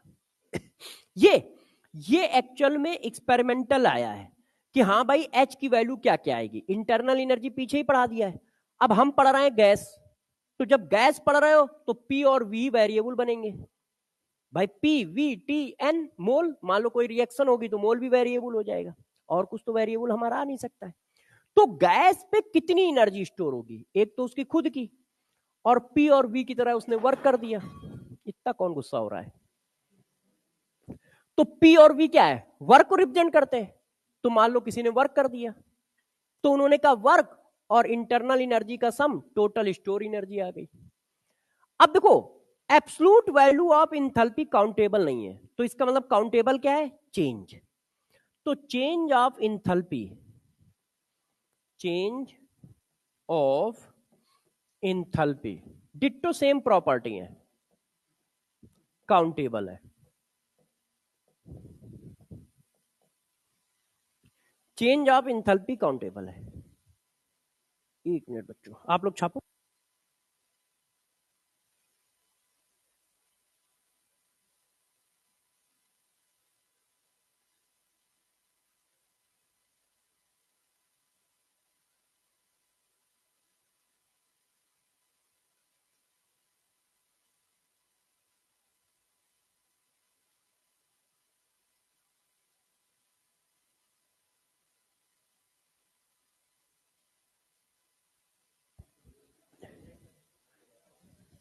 हाँ बच्चों, आ जाओ। चेंज ऑफ इंथैल्पी काउंटेबल है, मतलब डीएच को आप काउंट कर सकते हो, क्लियर है, मगर एब्सोल्यूट वैल्यू काउंटेबल नहीं है। अब जरा गौर सुनना, डिट्टो सेम पॉइंट, और ये भी खूब लगेगा पेपर में। इंथैल्पी भी सिर्फ टेम्परेचर का फंक्शन होती है for ideal gas. Ideal gas के केस में इंथैल्पी भी सिर्फ टेम्परेचर का फंक्शन है। टेम्परेचर चेंज होगा तो इसकी वैल्यू भी चेंज होगी, नहीं तो नहीं चेंज होगी। तो जरा देखो, enthalpy only depend upon temperature for ideal gas. ये जो मैं लिख रहा हूं, ये सारे पॉइंट यही इंपॉर्टेंट है, इनको याद रखना है। फार्मूला ना याद रखना, नहीं तो फिर लपटोगे। मैं बार बार इसलिए आपको मेंशन करता जा रहा हूं कि हमें याद क्या ध्यान, चीजें क्या ध्यान रखनी है। इंथैल्पी भी सिर्फ टेम्परेचर का फंक्शन है गैस के केस में, आइडियल गैस के केस में, मतलब टेम्परेचर चेंज होगा तभी इंथैल्पी चेंज होगी, नहीं तो इंथैल्पी भी चेंज नहीं होगी। उसकी वैल्यू भी क्या आएगी, जीरो आएगी। फॉर एग्जाम्पल देखो, यदि प्रोसेस आइसोथर्मल है तो बताओ कितनी आएगी। तो टेम्परेचर चेंज हुआ नहीं, तो भाई की वैल्यू चेंज होगी नहीं, जीरो हो जाएगा। साइक्लिक प्रोसेस, अच्छा रुक जाओ, इसको लिखने से पहले ये लिख देता हूं। ये भी क्या है, स्टेट फंक्शन। ना तो ये वर्क है, ना ये हीट है, ना ये डिस्टेंस है, ना ये हीट कैपेसिटी है, तो ये भी क्या है, स्टेट फंक्शन। और यदि ये स्टेट फंक्शन है तो साइक्लिक प्रोसेस की कितनी आएगी। आपको ध्यान है, साइक्लिक प्रोसेस पे दो चीजें जीरो लिखी थी, मैंने एक्सप्लेन करने से बस मना कर दिया था। Delta E equal to zero लिखा था, कामा लगा के delta H equal to zero लिखा था, है ना। तो साइक्लिक प्रोसेस का डेल्टा एच जीरो है, क्यों, क्योंकि ये स्टेट फंक्शन है। अच्छा, ये एनर्जी है तो ये क्या होगी, एक्सटेंसिव प्रॉपर्टी।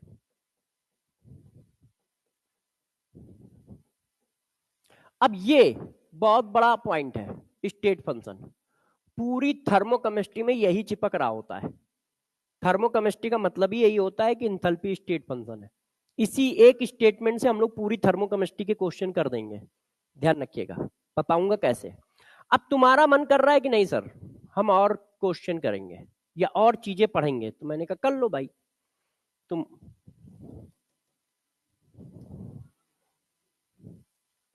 ये देखो, आप आंसर बताइएगा, इसकी वैल्यू क्या आएगी।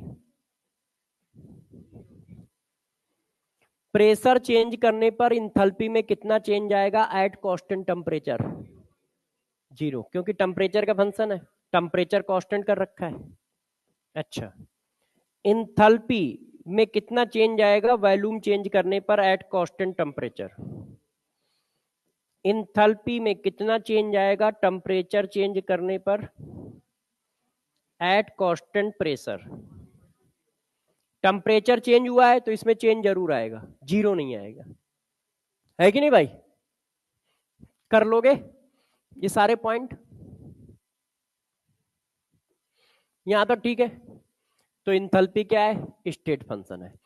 इंथैल्पी क्या है, आइडियल गैस की इंथैल्पी सिर्फ टेम्परेचर पर डिपेंड करेगी, टेम्परेचर चेंज होगा तो इंथैल्पी चेंज होगी, ठीक है।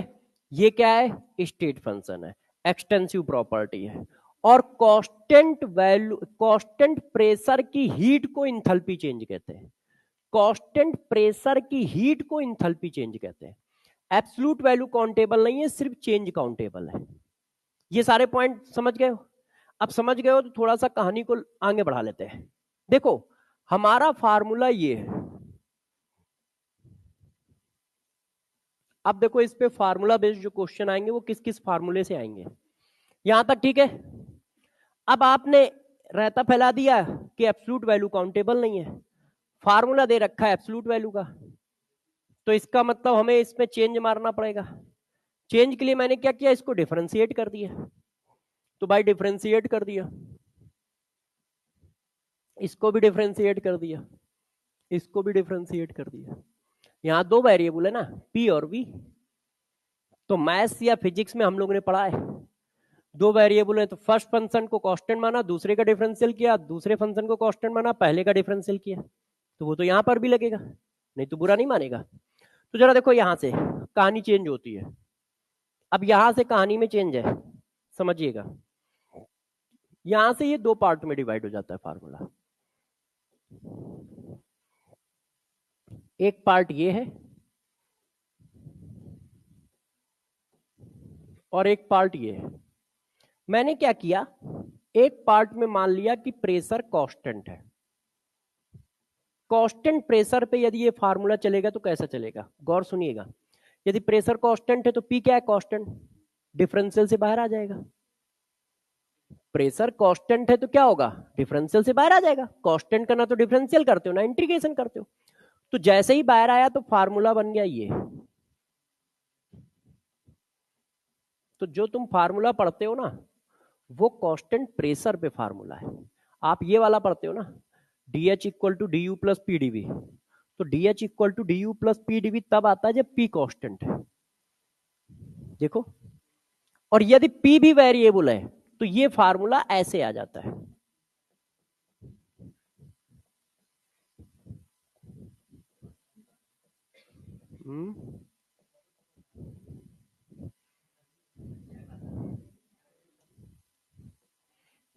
लोग है याद करते रहते हैं फर्जी में।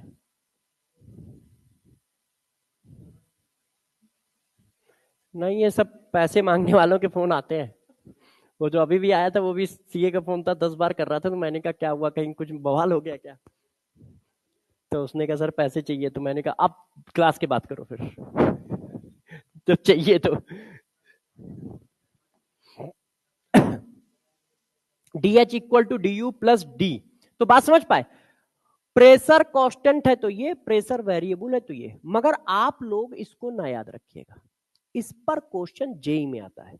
जेई वाला क्वेश्चन आपकी बुकलेट में या कहीं क्वेश्चन में आया तब आ जाएगा, जब कहीं पर प्रेशर, वॉल्यूम, टेम्परेचर सब वेरिएबल दिया जाए। तो इसका मतलब ये वाला फार्मूला लगाना है, D H equal to D U plus P one V one minus P two V two. जब इसको करोगे तो यही तो लिख के आएगा भाई, लगभग यही चीज आएगी। तो लगभग यही चीज होती है। तो इसकी जगह पे ये डाल दिया जाता है कि अप्रोक्सीमेशन लेके आंसर निकल आए। मगर ये आपके सिलेबस में नहीं आएगा, ठीक है। मैं पढ़ा रहा था क्योंकि मैं डायरेक्ट ये लिख दूंगा, इसकी जगह पे ये लिखा तो बच्चे कहेंगे यार ये फर्जीपना है यार, ये सर ने पी बाहर कैसे निकाल दिया। इसलिए मैं समझाने के लिए दोनों सिचुएशन बता दे रहा हूं। मगर इस पर आप ज्यादा फोकस ना रखिएगा। मान लो याद रहे ना याद रहे तो चल जाएगा, कोई दिक्कत नहीं है, इसको याद रखिएगा। अब तुम्हें यह भी याद रखना पड़ेगा कि ये कांस्टेंट प्रेशर पे फार्मूला है कि नहीं। अब इसको हम उठाते हैं फिर से, यहां तक ठीक है सबको, कोई दिक्कत तो है नहीं। अब मैं इसको नए पेज पे ले चलता हूं, क्योंकि इस फार्मूले में अभी हम लोग कुछ अच्छी बातें करेंगे। क्या बातें करनी है जरा देखो।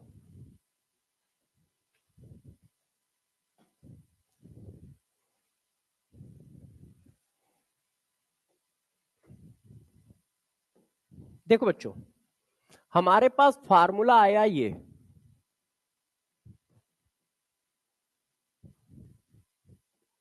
हमारा जर्नल फार्मूला है eight constant pressure, eight constant pressure, और ये जर्नल फॉर्म है। अब आप लोग एक एक करके मेरी बातों को समझिएगा, 2 मिनट बोर्ड पे नजर रखो। अब प्रोसेस होता है तो प्रोसेस में कभी कभी सिर्फ फिजिकल स्टेट चेंज हो रहा है, कभी कभी केमिकल रिएक्शन हो रही है, कभी कभी फिजिकल स्टेट भी चेंज नहीं हो रहा है, केमिकल रिएक्शन भी नहीं हो रही है, सिर्फ थोड़ा बहुत टेम्परेचर बढ़ा रहा है। जैसे मान लो पानी है, उसका 1 डिग्री सेंटीग्रेड टेम्परेचर बढ़ा दिया, ना तो रिएक्शन हुई ना फिजिकल स्टेट चेंज हुआ, मगर प्रोसेस तो हुई क्या, क्योंकि प्रोसेस का मतलब है कुछ भी होना प्रोसेस है। तो अब यहां पर ये फार्मूला जर्नल फॉर्म है। अब ये अपने को देखना कैसे कैसे चेंज करता है। पहला पॉइंट, यदि कहीं पर गौर से देखिए कोई केमिकल रिएक्शन नहीं हो रही है,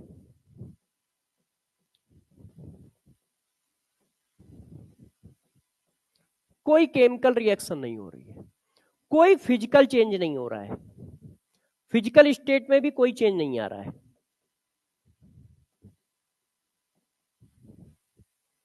सिर्फ टेम्परेचर चेंज हो रहा है कि भाई एक काम है, पानी का टेम्परेचर 1 डिग्री बढ़ा दिया, या किसी गैस का ही टेम्परेचर 1 डिग्री बढ़ा दिया, 2 डिग्री बढ़ा दिया, तो ना तो कोई फिजिकल स्टेट चेंज हुई ना रिएक्शन चेंज हुई। तो अब देखो क्या है, हम इस इक्वेशन को फिर ऐसे लिख सकते हैं, D H equal to D U plus, अब देखो पीवी इक्वल टू होता है एन आर टी। अब आपने पी को कांस्टेंट रखा है, डिफरेंशिएट किया, दोनों तरफ करोगे ना, तो पी तो कांस्टेंट है, ये फार्मूला तो कांस्टेंट प्रेशर पे है। अब देखिए जब रिएक्शन नहीं हुई, फिजिकल स्टेट चेंज नहीं हुआ, तो मोल में चेंज आएगा, तो मोल एक कांस्टेंट वैल्यू, आर वैसे ही कांस्टेंट है, तो इसका मतलब डिफरेंशियल किस पे लगेगा, टी पे लगेगा।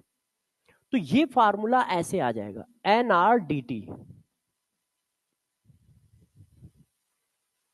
तो यदि कहीं केमिकल रिएक्शन नहीं हो रही है, फिजिकल स्टेट चेंज नहीं हो रहा है, और वो सिर्फ टेम्परेचर चेंज कर रहा है, तो यही फार्मूले को ऐसे लिख दोगे। ठीक है, पीवी आप लोगों ने एक फार्मूला पढ़ा है ना, Mayer rule, CP equal to CV plus क्या होता है, मैं तो भूल भी गया, सीपी, अच्छा हाँ, CP minus CV equal to R, वो यही लिखा है। अभी इसी को देखना, पलट देंगे 15 मिनट बाद। तो देखो ये कब यूज हुआ समझ पाए, यदि रिएक्शन हो रही तो ये फार्मूला यूज मत करना, फिजिकल स्टेट चेंज हो रहा है तो ये फार्मूला यूज नहीं होगा। ये कब होगा, जब सिर्फ टेम्परेचर चेंज कर रहे हो, कि भाई एक गैस है उसका 2 डिग्री टेम्परेचर चेंज कर दिया है, तो बताओ उसकी इंटरनल एनर्जी में चेंज कितना आया, उसकी इंथैल्पी में चेंज कितना आया, ऐसा कुछ हो रहा है। अच्छा, अब किसी ने क्या किया, मान लो कि केमिकल रिएक्शन हो रही है या फिजिकल स्टेट चेंज हो रहा हो,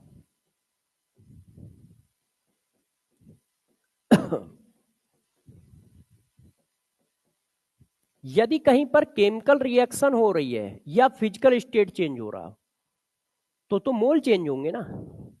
अब मोल चेंज होंगे तो ये चीज कैसे आ जाएगी, भाई आपने दोनों तरफ डिफरेंशियल किया, तो आर कांस्टेंट टी कांस्टेंट, अब तुमने मोल चेंज कर दिया तो डीएन आ जाएगा। भाई रिएक्शन होगी तो मोल चेंज होंगे, फिजिकल स्टेट चेंज होगी तो भी मोल चेंज होंगे। एक मोल लिक्विड है, उसका कोई प्रेशर नहीं है, वो वेपराइज करके एक मोल वेपर बन गया, तो उसका तो बहुत बड़ा प्रेशर आ गया।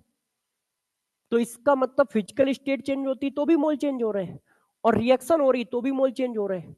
तो यहां पे वेरिएबल मोल है ना, तो मोल है तो डीएन आएगा। अब डीएन क्या है, केमिस्ट्री वाले हैं डीएन एन समझ नहीं पाते, तो डेल्टा एनजी लिख देते हैं हम, ऐसे लिख देते हैं डेल्टा एनजीआरटी। तो ये फार्मूला लगा ये है। अब ये फार्मूला आप फ्रीक्वेंटली यूज करते हो, ये वाला, हाँ इसमें टेम्परेचर कांस्टेंट है, हाँ टेम्परेचर वेरिएबल नहीं है। ये फार्मूला हम फ्रीक्वेंटली यूज करते हैं, मगर हमें प्रॉब्लम ये होती है कि पता नहीं होता कब कौन सा लगाए, हम धुप्पल में लगाए चले जा रहे होते हैं। तो ये वाला कभी कभी लगेगा, किसी किसी क्वेश्चन में लगेगा, तो तुम्हें पता ही नहीं चलेगा कब ये पुट करना है, प्रॉब्लम यहाँ है। तो ये इसकी सिचुएशन याद रखो, ये वाला आपको पता चल रहा होगा क्योंकि केमिकल रिएक्शन हो रही है तो वो दिख रहा होगा कि मोल चेंज हो रहा है। तो D H equal to D U plus delta NGRT, हाँ कांस्टेंट टेम्परेचर पे ही डाटा दिया जा रहा है, हमसे कह रहा है कि हम एक कांस्टेंट टेम्परेचर पे सारा डाटा दे रहे हैं, तो वो जो डाटा जनरेट हुआ है वो तो कांस्टेंट टेम्परेचर पे हुआ है, तो हम निकाल देते हैं, है ना। रिएक्शन होने में तो चेंज हो सकता है, हाँ बिल्कुल। देखो क्या है, जब हम फिजिकल स्टेट चेंज करते हैं तो उसकी प्रॉपर्टी में बहुत बड़े चेंज आते हैं। एक मोल लिक्विड है तो pressure tends to zero, volume tends to zero. एक मोल लिक्विड का वॉल्यूम ही कितना होता है? अब एक मोल वेपर बन गई, पूरा का पूरा उसमें चला गया, प्रेशर बहुत ज्यादा, वॉल्यूम भी बहुत ज्यादा, जिसमें रखा गया होगा उसी का वॉल्यूम ऑक्युपाई करेगा। तो मोल कितने आएंगे? क्योंकि जो ये फार्मूले लगे हैं वो उनका ये मन है। देखो जरा इसको मैंने लिख क्या रहा हूं, डेल्टा एनजी होता क्या है? Total gaseous mole of product minus total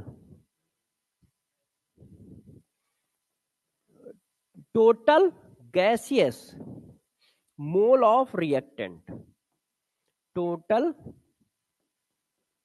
gaseous mole of reactant. अब जरा चेक करिएगा, जो आपका क्वेश्चन है वो यहीं पे आएगा, है ना? थोड़ा सा पढ़ा दूं जैसे मैं आपके क्वेश्चन का आंसर दे पाऊं। ये देखो, अब रिएक्टेंट हमारा कितना है? लिक्विड, उसकी वैल्यू तो तुम जीरो डाल दोगे, और गैस में वो मोल चला गया तो डेल्टा एनजी की वैल्यू आ गई ना, इसका मतलब मोल चेंज हुआ है। रिएक्टेंट हमारा लिक्विड है, काउंट नहीं करोगे, मगर जो हमारा प्रोडक्ट आया वो तो गैस है क्योंकि वेपर में कन्वर्ट हो गया है, काउंट करोगे तो डेल्टा एनजी की वैल्यू आ गई, और डेल्टा एनजी की वैल्यू आई, इसका मतलब मोल चेंज हो गए, और मोल चेंज हो गए तो ये वैल्यू आ जाएगी। तो जरा देखो, ये जो फार्मूला है इस पर बेस्ड क्वेश्चन रहता है, इस फार्मूले पर भी बेस्ड क्वेश्चन आएगा, मगर 50 करोगे तो कोई एक आ रहा होगा। पता चला 3 साल और में कोई एक इस पर बेस्ड आ रहा है, इस पर बेस्ड फ्रीक्वेंटली आएगा, इस पर बेस्ड फ्रीक्वेंटली आएगा, इस पर बेस्ड फ्रीक्वेंटली आएगा। तो दो फार्मूले पर बेस्ड क्वेश्चन फ्रीक्वेंटली आता है, उस पर बेस्ड फ्रीक्वेंटली नहीं आता है। तो यहां तक की बात हुई। अच्छा, अब थोड़ा सा और, फिर इसके बाद हम लोगों को 5-6 क्वेश्चन करने हैं। अब इस फार्मूले में भी थोड़ी सी टेंशन है। टेंशन क्या है? टेंशन नहीं है, मतलब अब कुछ चीजें बतानी है। देखो, हमने ये लिखा, किसका? एक्चुअल में लिक्विड के मोल से प्रेशर और वॉल्यूम पे तो कोई इंपैक्ट आएगा नहीं, मगर गैस के मोल से प्रेशर और वॉल्यूम पे इंपैक्ट आएगा। तो हम गैस के लिए ये फार्मूला बना रहे हैं, ये जो हमारा फार्मूला चल रहा है ये गैस के लिए चल रहा है, तो गैस तो है ही नहीं ना हमारा रिएक्टेंट, तो इसके इसीलिए हम उसके मोल कंसीडर नहीं कर रहे हैं, सिर्फ गैस के कंसीडर कर रहे हैं। अब जरा गौर समझिएगा, इस पे 3 केस बनेंगे। केस नंबर 1, यदि कहीं पर डेल्टा एनजी की वैल्यू 0 आ जाए तो इसका मतलब है इंथैल्पी ऑफ रिएक्शन या enthalpy change internal energy change के बराबर आ जाएगा। 0 डालोगे तो यही आएगा। अच्छा, अब केस नंबर 2, मान लो डेल्टा एनजी की वैल्यू पॉजिटिव आ रही है या ग्रेटर देन 0 आ रही है, तो अब बताओ क्या होगा? इसका मतलब ये हुआ, इसमें जब कुछ जुड़ेगा तब इसके बराबर होगा, इसका मतलब ये बड़ा है, इसमें जब कुछ जोड़ देते हो तब इसके बराबर आता है, इसका मतलब डेल्टा एच बड़ा है। सही है ना? अच्छा, अब केस नंबर 3 पे आओ। यदि ये वैल्यू कैसी हो? निगेटिव, तो डेल्टा एनजी की वैल्यू कैसी हुई? अब जरा देखो, इसमें जब कुछ कम कर दोगे तब इसके बराबर होगा, इसका मतलब ये बड़ा है, ये माइनस है, तो इसका मतलब इसमें जब कुछ कम कर देते हो तब इसके बराबर आता है, इसका मतलब ये बड़ा है और ये छोटा है। सही है यहां तक? तो ये इस केस पे भी क्वेश्चन आएंगे, अभी मैं क्वेश्चन कराऊंगा। अब एक नोट, जहां पे आप लोग सबसे ज्यादा गलती करोगे और जो इतनी देर से मैं डिस्कस कर रहा हूं वही बात देखो, for liquid and solid system, यदि हमारा सिस्टम लिक्विड और सॉलिड है तो ये हमेशा लगभग बराबर होते हैं, केस कोई भी हो, क्योंकि मोल में चेंज आएगा ही नहीं।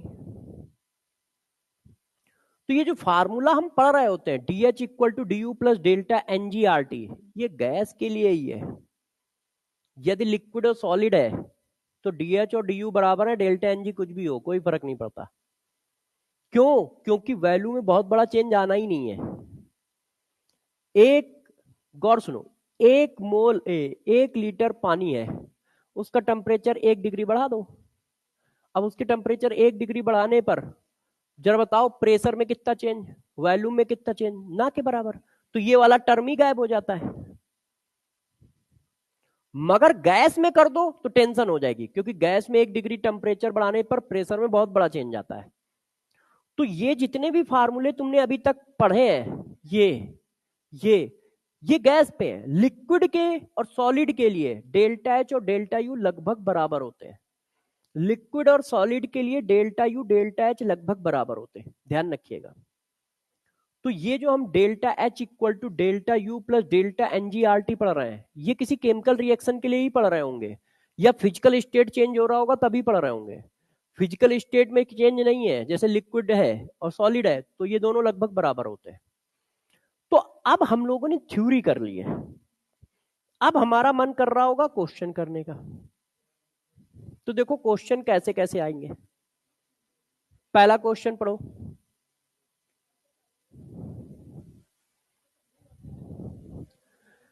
For which of the following reaction delta H is equal to delta U? Delta H delta U आपस में बराबर तब होंगे जब डेल्टा एनजी की वैल्यू कितनी हो? अब जीरो। हमें क्या निकालना है? Gaseous mole of product minus gaseous mole of reactant.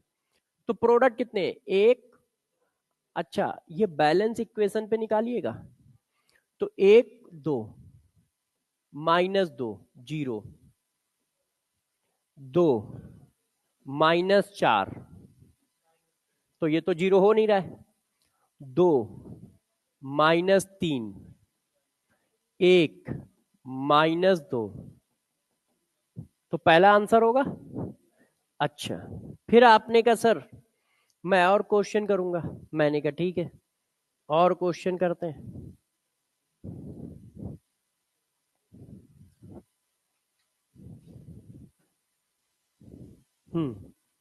अब जरा देखो,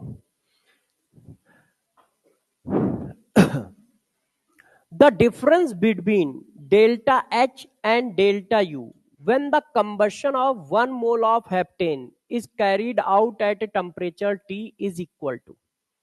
अब जरा देखो, आप किसका कंबशन कर रहे हो? हेप्टेन का। तो C7H16। कंबशन का मतलब होता है ऑक्सीजन से रिएक्शन। किसी भी चीज का कंबशन का मतलब ऑक्सीजन से रिएक्शन। कार्बन को जब भी जलाएंगे तो क्या बनेगा? Carbon dioxide gas. हाइड्रोजन को जब भी जलाएंगे क्या बनेगा? Water liquid. ध्यान रखना, टेम्परेचर मेंशन ना हो क्वेश्चन में तो हमेशा वाटर लिक्विड बनाओगे, टेम्परेचर मेंशन है तो टेम्परेचर देख के बनाओगे। अब बैलेंस करो, कार्बन कितने? 7, हाइड्रोजन कितने? 16, ऑक्सीजन कितने? 7 दूनी 14 और 8 11। अब देखो हेप्टेन क्या है? लिक्विड। ये क्या है? गैस। अब वो कह रहा है डिफरेंस बताओ। तो देखो डेल्टा एच इक्वल टू, अब जो मैंने क्वेश्चन अभी पीछे पढ़ा है उसी को मैंने चेंज कर दिया।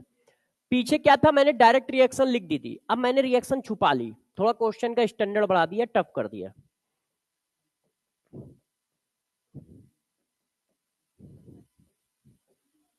अब डेल्टा एनजी की वैल्यू निकालो। 7 -11 -4 हुआ ना? तो आंसर क्या आ रहा है? -4 RT। सही है ना? लिक्विड लोगे नहीं, सॉलिड लोगे नहीं, हमें क्या लेना? सिर्फ गैस। तो gaseous mole of product minus gaseous mole of reactant, ये लिक्विड है हेप्टेन। हेप्टेन क्या है? लिक्विड है ना? देखो C1 से लेके C5 या C6 तक गैस हो, C4 तक गैस होते हैं, उसके बाद C5 से लेके C14 तक लिक्विड होते हैं। आफ्टर C14-15 सॉलिड होते हैं हाइड्रोकार्बन।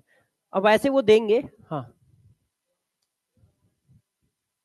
11 कैसे आया यही पूछ रही हूँ ना। 7 - 11 क्यों किया है, यही कह रहे हो ना भाई। डेल्टा एनजी निकाल रहे हो, डेल्टा एनजी का फार्मूला क्या है, gaseous mole of product minus gaseous mole of reactant. तो ये प्रोडक्ट है, ये रिएक्टेंट है, तो ये माइनस ये किया है ना। अब तुम लोगों का मन कर रहा होगा नहीं सर मैं एक और क्वेश्चन करूंगा, तो लो इसका आंसर बताओ, ये तुम्हारे एग्जाम का है।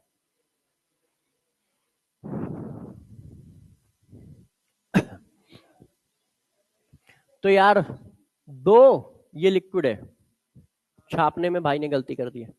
2 - 3 -1, तो -1 वाला कौन है, सही है। डेल्टा एनजी की वैल्यू क्या डाल दी, -1 डाल दी, क्योंकि -1 निकली है। आ कहा, अच्छा वो तो मन की आंखें थोड़ा यूज करो। वो टाइपिंग में क्या होता है ना, फाइल एक फॉर्मेट से दूसरे फॉर्मेट में जाती है, तो कभी कभी ये सब आ जाता है।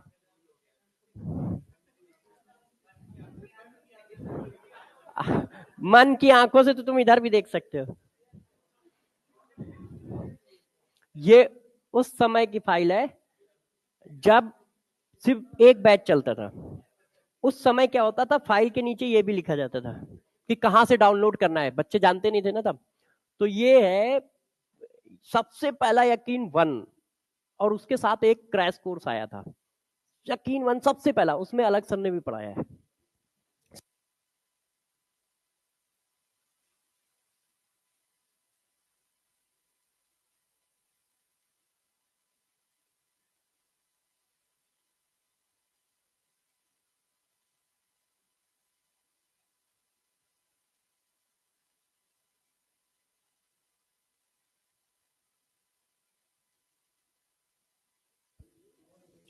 तो चलो आओ, अच्छा कर लिया।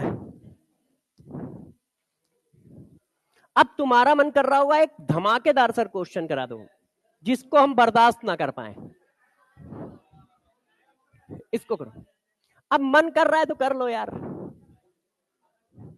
द कंबशन ऑफ बेंजीन, ध्यान दो इधर, the combustion of benzene gives CO2 and water, given that heat of combustion of benzene at constant volume is इतना, तो heat of combustion eight constant pressure is, हाँ अब देखो ये क्वेश्चन, जो क्वेश्चन मैं इतनी देर से करा रहा हूं वही क्वेश्चन ये है, मगर इसकी लैंग्वेज में उसने फंसाया है।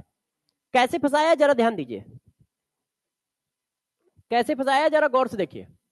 आपसे कह रहा है the combustion of benzene given CO2 gas and water liquid, given that the heat of combustion of benzene eight constant volume is इतना, ये क्या दिया है, कांस्टेंट वॉल्यूम की हीट को क्या कहते हो, कांस्टेंट वॉल्यूम की हीट को इंटरनल एनर्जी चेंज कहते हैं, अभी लिखाया है आज की क्लास। मैंने कहा क्या आप कुछ दिनों बाद क्या भूलोगे, यही सब भूलोगे। क्यों, क्योंकि भैया इतने सारे पॉइंट पढ़ाए हैं, बच्चा बेचारा कैसे याद करे, है कि नहीं, कोई मूवी तो है नहीं कि याद रहे। ये देखो पढ़ो, heat at constant volume is known as internal energy change state function. तो वो उसने क्या किया, लैंग्वेज पे खेलना चालू किया। उसने आपसे क्या कह दिया,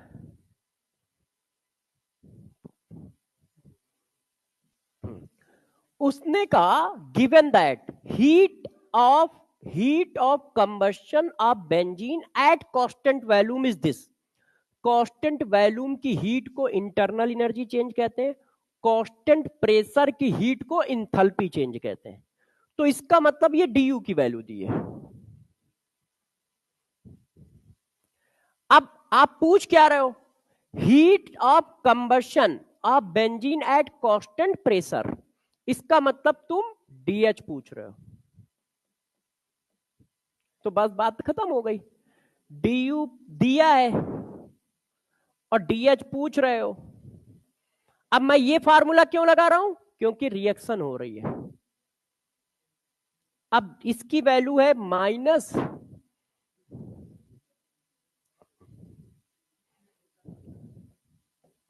अच्छा यूनिट का थोड़ा ध्यान रखिएगा, किलो जूल।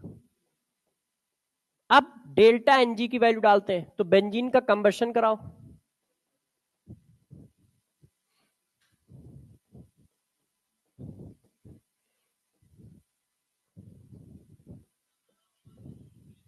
ओ भाई सुना दो अब सबको, जब सुना ही रहे तो। अब बैलेंस करो, 6 और 6 दूनी 12 और 3 15, है ना। अब डेल्टा एनजी निकालो, 15 कितना होता है, 7.5। तुम लोग बताते रहा करो यार, जहां कमजोर हूं वहां तो बता दिया करो। आर की वैल्यू कितनी डालनी है। अब देखो यहां पे मैंने आपको कहा था ना, एक जगह भी फंसाएगा, और गौर से देखो, ये किलो जूल है और आर की यूनिट जूल में, तो ये वाला जूल लिखा है, ये वाला किलो जूल लिखा है, ऐड कर देंगे तो फिजिक्स वाले सर सबको दौड़ाएंगे। तो ये किलो जूल है तो ये भी किलो जूल होना चाहिए, तो 10⁻³ तो यूनिट एंड डायमेंशन का थोड़ा ध्यान रखिएगा। अब टेम्परेचर कितना दिया है, 25 मतलब 298, ठीक है। सही तो है ना यार, बता देना गलत करूं तो। कोशिश चल रही है मेरी। अब देखो माइनस आएगा, अच्छा अब रुक जाते हैं, हमें पता है कि माइनस आंसर आएगा, तो प्रोबेबिलिटी 50% कर लेते हैं। 2 प्लस के दिए थे, उड़ा दिए। अब इन दोनों में से कोई है। अब ये देखो 32 है, अब ये जुड़ेगा तो वैल्यू बढ़ेगी। अब ये वैल्यू बहुत छोटी लिखी है, इससे बड़ी वैल्यू आएगी ना, क्योंकि जुड़ रहा है कुछ, तो ये तो आएगा नहीं, तो इसका मतलब यही आएगा, है कि नहीं। ऐसा सस्ता क्वेश्चन, ये जेई का क्वेश्चन है, नीट का नहीं है, इसीलिए कैलकुलेशन थोड़ी ज्यादा है, मगर तब भी निकल सकता है, बस यहीं पे करके छोड़ दिया। हाँ हाँ 25/3 लिख सकते हो, ठीक है। हाँ नहीं तो हथियार यूज करते थे। अब तुम कह रहे हो तो एक क्वेश्चन और दे देता हूं, लास्ट एंड फाइनल है, लास्ट एंड फाइनल, निपटाओ निपटाओ निपटाओ, जल्दी निपटाओ। लास्ट एंड फाइनल आज का क्वेश्चन, आज जितना याद करके आया था पढ़ा दिया है, अब नहीं पढ़ाऊंगा, बस लास्ट एंड फाइनल है, जल्दी बताओ। डिफरेंस बिटवीन हीट ऑफ, अच्छा अब इसकी लैंग्वेज से पहले ये बता दो पूछा क्या है, बस मैं छोड़ दूंगा question. The difference between heat of reaction at constant pressure and constant volume, इसका मतलब क्या पूछ रहा है, कांस्टेंट प्रेशर की हीट, कांस्टेंट वॉल्यूम की हीट का डिफरेंस, और ये किसके बराबर होता है।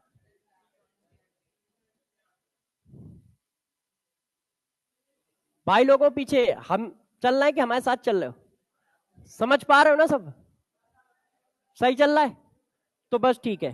अब आंसर लाओ, तो 12 माइनस 15 3, आर की वैल्यू हमने डाल दी, भाई ने बताई नहीं है तो हम डाल देते हैं। अच्छा देखो आंसर किलो जूल में है, तो ये मैंने किलो जूल बना लिया, अब ये कर दिया।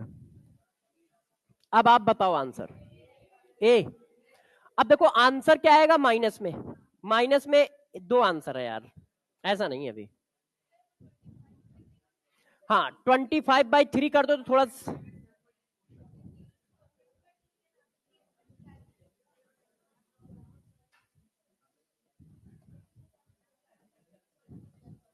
ठीक है ना। अब 25 अट्ठे 400, 200 मतलब 225 245, और 25 दूना 50 और 72, और किलो लगा दिया, ये आ गया, है ना। अब जरा देखो यार, अब हम लोग कुछ करेंगे नहीं, बस अगली हेडिंग का नाम बता देंगे क्या पढ़ना है, कहां गई।